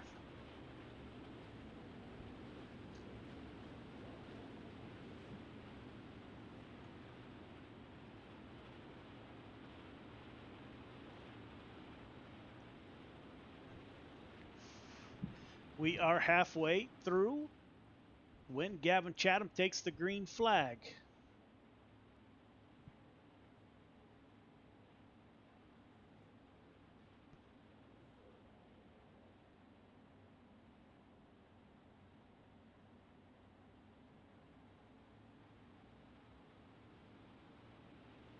Pace truck is off. We're back underway. Good restart by Gavin Chatham. He's got Matt Grimm, Caden Berry to his rear tilt tank. Chatham running that familiar line in 1 and 2. He dives down low, gets a good run off of 2. He starts in the middle, slides up to the high side in 3 and 4. Now Caden Berry under attack from Joseph Grandy. Grandy pulls to the inside of that 12 car. Grandy wants that position. He runs the same line as Gavin Chatham. They're going to come off of 4 side by side. It is nose to nose at the line. Those two came real close to making contact. Berry tries to slam the door on the 518 of Joseph Grandy. Grandy down low. Coming off of 4, it'll be Berry at the line. Good battle for that position. Up front, Gavin Chatham leading Matt Grimm. Grimm pulls up to the rear tail tank of the 24. Randy Shreves in the mix. Now the 32 of Anthony Morano and Braden Carter back in 6th and 7th. Heath Dyke, our friend from Australia, he's in P8. He's on the rear tilt tank of Braden Carter. Dylan DeWert in the 20 in P9. Michael Vitale currently in the top 10. David Badio, the first car out of the top 10, looking in. Logan Wentz, Dylan Kinsey in the 83. Jeffrey Kemper in the 181 has had an eventful night. Donald Ingram in the 10 car is in P15. Chris Cox, Kelly Wheeler in 16th and 17th. Anthony Marfulio still riding around in P18. Luke Hine, Jason Haynes, who had an excellent heat race, he has fallen back to P20. Jesse Ingram still in the race, as is their father, James Ingram, who is about to get past. 40 car, those are the leaders behind you, sir. Hold your line. Those are the leaders behind you. Gavin Chatham makes a pass on the 40 car, as does Matt Grimm. They get by. Caden Berry now, he's going to have to deal with the lap car of Ingram. Ingram gets out of the way of the lead pack.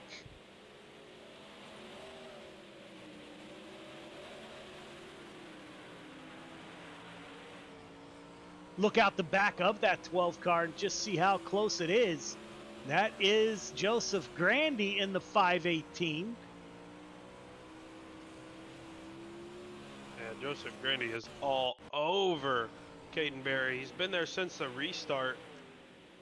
Oh, we might have one. There it is.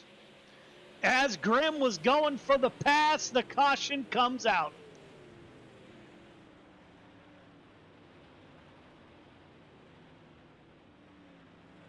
Looks like it may have been that 40 car of Ingram.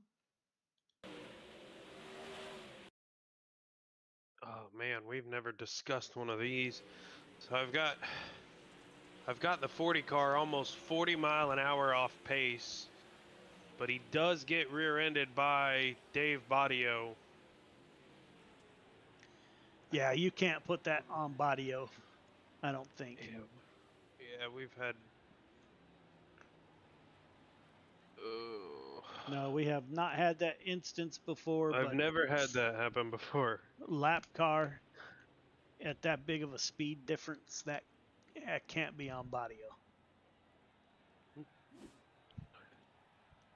As James Ingram takes it to the pits and comes back out after his quick repair. So he's lined up, ready to do it again. Lap 27 of lap 30. So now we're getting down to it. You got Gavin Chatham, Matt Grimm, Caden Berry, Joseph Grandy, and Shreves.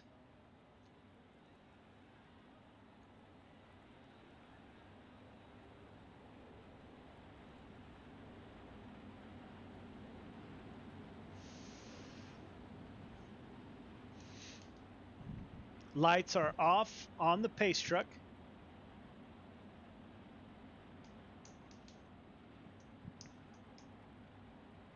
So Gavin Chatham, can he hold off the Wyobe cars?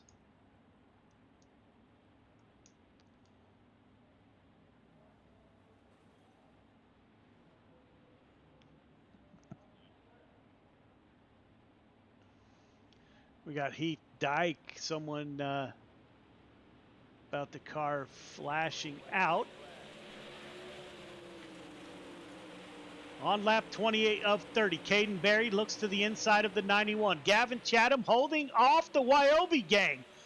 Chatham running the bottom in 1 and 2. He moves to the high side, coming to lap 29 of 32 to go. Here we go. Matt Grimm, Caden Berry trying to chase down Gavin Chatham. Chatham as smooth as they come. He is going to come off a turn 4 to take the white flag. It's Chatham, Grimm, Berry, your top three. Joseph Grandy in the 518. You're about to see a battle for the final podium. Berry on the bottom. You got Gavin Chatham, Grimm, Berry, Grandy. Good run by Grandy to the end. Top three start finish line. Top three start finish line, please.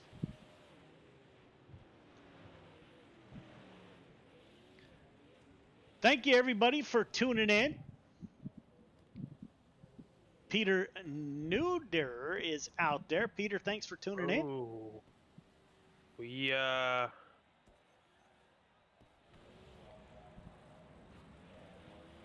might have an intentional hit here.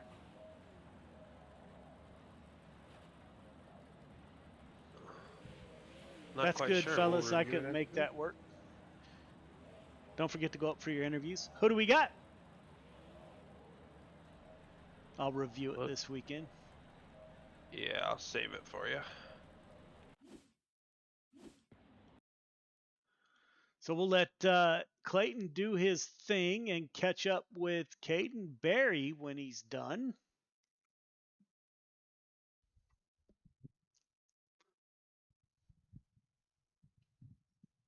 Sean Stevens, a shout out to the team. Caden Berry and Matt Grimm. Alrighty. Where is my Discord? There it is. Caden Berry, this is Clayton in the booth. You got a copy? Yeah, I got you.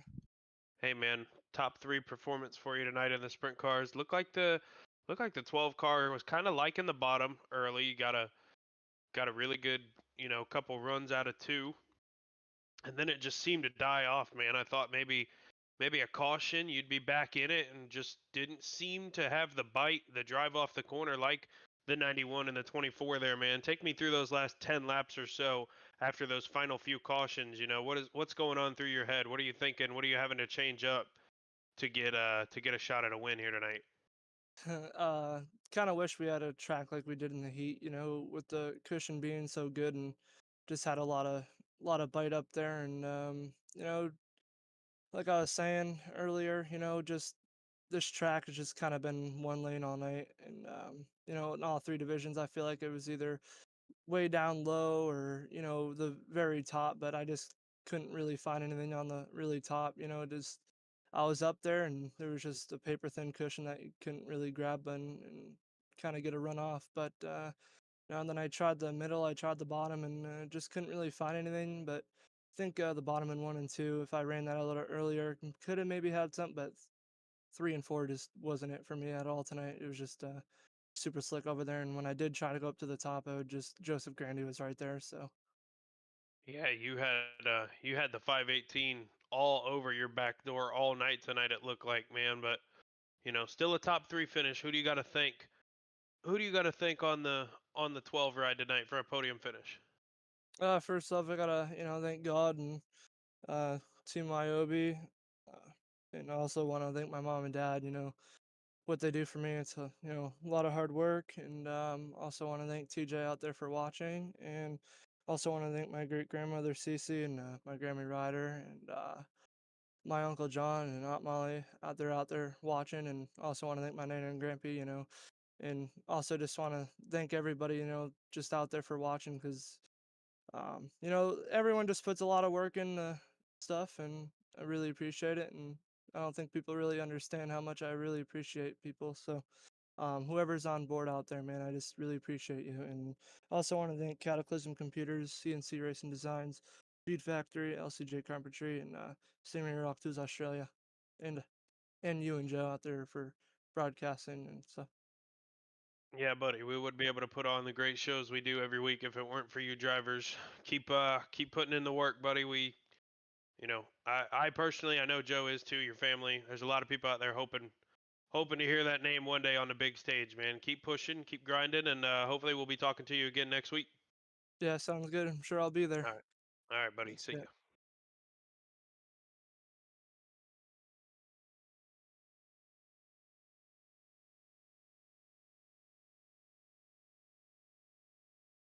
There he is. He wasn't in the room.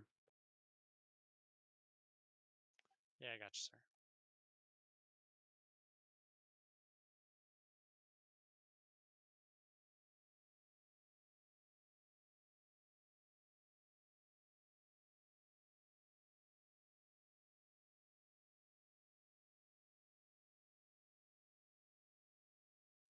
Well, I think I was up there before, long before Chatham was. I kind of think the mirrors kind of hurt my night, but no, me and Barry weren't really talking. He was just kind of doing his thing, and I was doing my thing. I wasn't really sure where the line would be because I didn't really know where the track state was. I just wasn't feeling comfortable running all the way up top, and slider has worked in the past, so that's just kind of what I stuck with, and it was working there. I was definitely faster in 3 and 4, but once it's that slider line, you can't really pass anybody because there's just you can't dive in to get around them to throw a slider, and you can't really cut down because they're getting such a massive run on exit. So you're just kind of stuck with what you're doing. Yeah, man. But another great run, all in all, for the Wyobe and the 91 car. That's another podium. I'm not sure. Have you not finished on the podium yet this year? This is week 6. Hey, I'm not even talking about this. We've already too much bad juju. So you better just knock on some wood now, and we'll forget Hold this on. whole conversation. Let me find some. Hold on. There we go. So you're good, man. Good run by that 91 car. Who do you want to thank for your podium finish tonight? Yeah, thanks to all the guys over at Wyobe Racing, Speed Factory, LCJ Carpentry, Catalysm Computers, Stingray Rock Tools Australia, King Race Designs, you guys for everything you do for this league every week, and anyone who watches us do this. Yeah, man. And let me leave you with this talent. There is no jinx for talent, my friend. You're there. Great run by that 91. Can't wait to watch you again next week. I'm telling you, wait till next week now. I'll come blaming you. All right, man. Have a great weekend. You too. Thanks, man. Hey, Gavin, this is Clayton in the booth. You got me? Hey, Clayton, I got you. Man, talk about a cool head on your shoulders there, buddy. All 30. Caden Berry, Matt Grimm, Joseph Grandy. You got some heavy hitters on your tail, man, and you caution after caution, just maintain the lead. Got into a little bit tight of a battle on one of the green flag runs we had tonight, but man, that 24 stayed exactly where you needed it to be all night long. How'd you get it done for the win tonight, man? Just like you said, Clayton, it's just staying cool and calm and focused. Once you start worrying about it, you're gonna start making mistakes, and we definitely made a few mistakes out there tonight, and we kind of we got started off slow qualifying. We still qualified fourth, but I definitely felt like we could have had quick time. But I made driver error in qualifying, and we were able to get it done in the heat race, which put us back on track. And then yeah, it's what you got: Caden Berry and Matt Grimm and Joseph Graney, and those guys are all fantastic sprint car drivers. They're very fast, and a lot of credit to those guys. I mean, they bring speed every week in competition. So, and when they're behind you, you're always thinking about it. And these cautions, they make you nervous because stuff can happen, and it can definitely change the game up a little bit. But we're smooth, 30 laps. We've had to search a little bit, find some different stuff. And I was talking to Matt there a little bit, how we were running a little bit different lines and stuff like that. And he kind of showed me the line in 3 and 4. I think when he got to the outside of me once, and that's kind of where I started running there. And on the bottom, I felt like I was really good. And he was pretty good on the top, and he was saying that we're pretty even, and I agree with that. It was pretty dang near close, and I have to apologize to him. We made a little contact going in the corner there. He dove it in on me, trying to make a move, trying to get the win, and I can't blame him for that. And I saw him at the last second and then boarded, and then I think a caution came out. But all in all, it was a good battle, a good race between all of us, and congrats to those guys on a good run as well. Yeah, man, phenomenal run. All 30. Didn't see you the first couple weeks, man, but you came back and made sure we didn't forget about you. That 24 is looking sharp this season, and I can only wish you the best, man. Hope the momentum, the luck, the skill, the whatever you want to call it, keeps on pushing for you, and hopefully, secure yourself a points championship or two. I hope so. I think we missed too many races, so we're out here, to run good and mainly get wins. And it's always good to be back on Friday Night Lights. Well, we always have a fantastic time, and the field of competition here is pretty stout, and there's a lot of good drivers here. It's tough to win these, so the fact to go back to back is pretty awesome. I definitely feel good about it for sure. Yeah, man. Props to you on a dominating win tonight, and hopefully we'll be talking to you again next Friday. Hopefully, I want to thank you guys also for putting on an awesome broadcast every week and doing a great job with the league. And I just want to thank, Chatham Motorsports, Mike Schick Motorsports Design, Velocity Race Design, Miller Time Motorsports, and Northeast Outlaw Motorsports. I want to thank all my sponsors. I want to thank all the sponsors that helped this league out and help put it on and let us go out there and put on a good show. And I hope the fans enjoyed the racing tonight. I hope they saw some good battles and really had a good time with it. And I want to thank my fans as well for coming out and supporting. Yeah, that is the first time I have forgot to ask a driver who they're thinking, but I'm sure you've got your list there. I do apologize, but we wouldn't be able to get it all done without the help behind the scenes for each of you drivers and for Joe and I myself as well. Maybe I got a gig come when I retire this and come up in the broadcast booth with you guys next time. Come on, man! You got a radio voice. Come on now. Maybe when I hang up the wheel, that'll be my next gig. I'll come up and join you guys in the broadcast. It's a lot cheaper. Well, maybe not tonight. We didn't tear anything up tonight, so knock on wood, that was a good night for us. But yeah, but definitely much cheaper than these race cars for sure.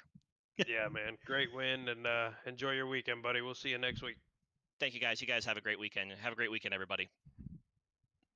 All right, Clayton, that's it. Week 6 is a wrap, my friend. Thank you for joining me. Another solid night. I think we go short track racing next week at Lanier. It's been a while since we dipped our toe into the short track arena, but week 7, and then we're at Knoxville the following week, and then we're off for the Christmas New Year's break. As always, man, Clayton, thank you for your service to our nation. Thank you for joining me in the booth every week. It's been an absolute pleasure, man. And Of course, man. what are your thoughts for tonight? So we changed the schedule. We're doing everything we can do to put on a good show, and I think it worked out okay. Yeah, absolutely, man. I couldn't get this done, without you having faith in me. The drivers, I came in here a little bit rusty, wasn't really, sticking to the book, didn't know the book 100%. I've gathered myself and dove into the rule books of the leagues that I make calls for, and gotten the hang of this thing, man. I've fallen in love with race controlling almost as much as I love racing in general. But there's so much. Real quick, if anybody is still out there, there's so much more to this league. We talk, we're here for veterans, we're here for active duty, got your six racing network, Mission 22, all those programs, charities, organizations, they're all there for a reason. I unfortunately I lost a very good friend of mine 2 weeks ago, and if it wasn't for the help of some of the drivers in here last Friday night, kind of got a little quiet towards the end of the racing, and made an excuse that I was having a technical issue because I was embarrassed to say that I was down on myself and hurting the way I was. And there was a certain driver that for almost 4 hours just cleared my mind, called me on Discord, and was there for me when I actually needed somebody to pull me through, clear my head, and just go out there and race and have fun. Don't worry about what had happened. And Caden Barry, if you're listening, any of your family, I love you guys, man. I do not know how my Friday night would have went after getting off if it wouldn't have been for what that kid did. His family, you guys have raised one hell of a man, and he should be very proud of it. I cannot wait to see his name scroll across the World of Outlaws leaderboard one day. But everybody out there, if there's anything you are going through, please, God, please speak up. That's what Joe and I are here for.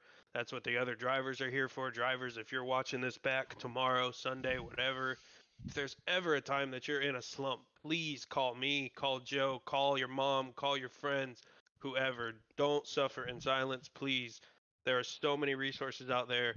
Everybody is here. We're all a big family here at Friday Night Lights. The sponsors, the viewers, the drivers, myself, Joe, the owner, everybody. We're all a big family. Please reach out to somebody and talk. I love each and every one of y'all like a brother, a mom, a sister, a father, whatever your age may be. I love you like that aged family member that I actually have. Each and every one of you can reach out to me at any point. Now, as far as the racing, I saw a lot of good, slick competition at Volusia. There was a lot slicker than what, when we So put up a let's few not hosted now. races. Hold on. Let's I'm not worry trying to about get the. off because Let's not worry about the I'm gonna racing. tear up here in a Let's. minute, man. No, you're good, brother. So that's what this is all about. Those of you out there that don't know where we came from and why I started this whole deal is absolutely to help any veteran out there that is suffering, that is using iRacing as a platform to escape the demons that haunt some of those veterans that came back less fortunate than myself. So the racing is absolutely amazing. That's not the reason why I started Friday Night Lights. The reason why I started Friday Night Lights and got a strong partnership with Mission 22 were the very veterans. 22 veterans a day take their own lives. That's not counting active duty, which Clayton experienced last week. Um, that's why we do what we do. So we love all the drivers for coming out. But to Clayton and myself, this is more important than the drivers on a track. We are here to get the word 1,000%. out. That's why we play the videos, the promo videos. I am on the phone nonstop trying to get companies out there doing great things for veterans and active duty to allow us to play their videos. Clayton, you hit the nail on the head, my brother. When you called me, I was absolutely heartbroken. Um, we are doing, just know that we are doing everything we can do to lessen that 22 number. It's That's what this is all about. I could not get a platform as just a guy. iRacing was the platform to get our message out. As a driver, I'm not a broadcaster by any stretch of the imagination. I had no other means of getting the message out to veterans. And that's why we created this, my brother. And you've been with me since our second season, so coming up on 2 years. And you're a huge part of this, man. And as Clayton said, this is about more than racing, ladies and gentlemen. This is about the people out there that come back and they are hurting, or not even come back in active duty language. We're here, and we're giving you the tools to reach out if you need to reach out. You have Mission 22, Operation Motorsports. If you need help, you send us a message and let us know what's going on. One of us will stay with you until you get help. That's what this is all about. It's not about the racing, although we love it. This is really about the veterans and active duty members out there that are really hurting. So, not to end the night on that note, however, that is why we do what we do, Clayton. That's why I created this. So, Yeah, thank takes you. a community. It does. Sure. It takes a community to heal a warrior, as they say. So, Clayton, thank you for those words. We won't go into a race analysis because that's not what this is all about. Man, again, as I told you on text message, sorry for your loss. All we can do is what we can do. And you and I are getting the word out every freaking week, my brother. So, yeah. So we'll move on. I thank you again for your service, Clayton. Now I'm getting teared up. And without further ado, ladies and gentlemen, we greatly appreciate you all for tuning in. If you know a veteran out there that's hurting, stop by, ask them, and don't hesitate to ask them the question, are you hurting? And get them the help they need. If you don't know where to send them, get a hold of Clayton or myself, and we will make sure that that happens. So that is week 6. Thank you all for tuning in, and go out and love a veteran somewhere and show them how much you care. Ladies and gentlemen, we'll see you next week. Mission 22 is founded on the timeless principle that America's warriors are equally valuable overseas as they are within our borders. We are unwaveringly committed to the journey back home and understand the barriers our heroes face when making the often arduous and taken for granted transition home. Trauma is an opportunity. While bleeding, hidden pains of the past can never be removed. We can transform them into something brand new and beautiful. We can grow through trauma to become our community's cornerstone, the safest neighbor on the block, the strongest leader in the office, the most caring volunteer at the elementary school. The Recovery and Resiliency Program is a year-long, and it uses everything from cutting-edge biometric tools to science-backed supplements. This is a catalyst to take the deep scars suffered for our nation's sake and turn them into opportunities to direct our God-given purpose and energies as protectors toward a refreshed and meaningful life. By committing to this year-long program, you will be happier, stronger, and wiser. Your PTS and/or TBI may not leave you, but you will be more comfortable in your own skin, and your suffering will begin to have meaning. Our goal is to give warriors one thing, the truth. Let's take responsibility for our healing.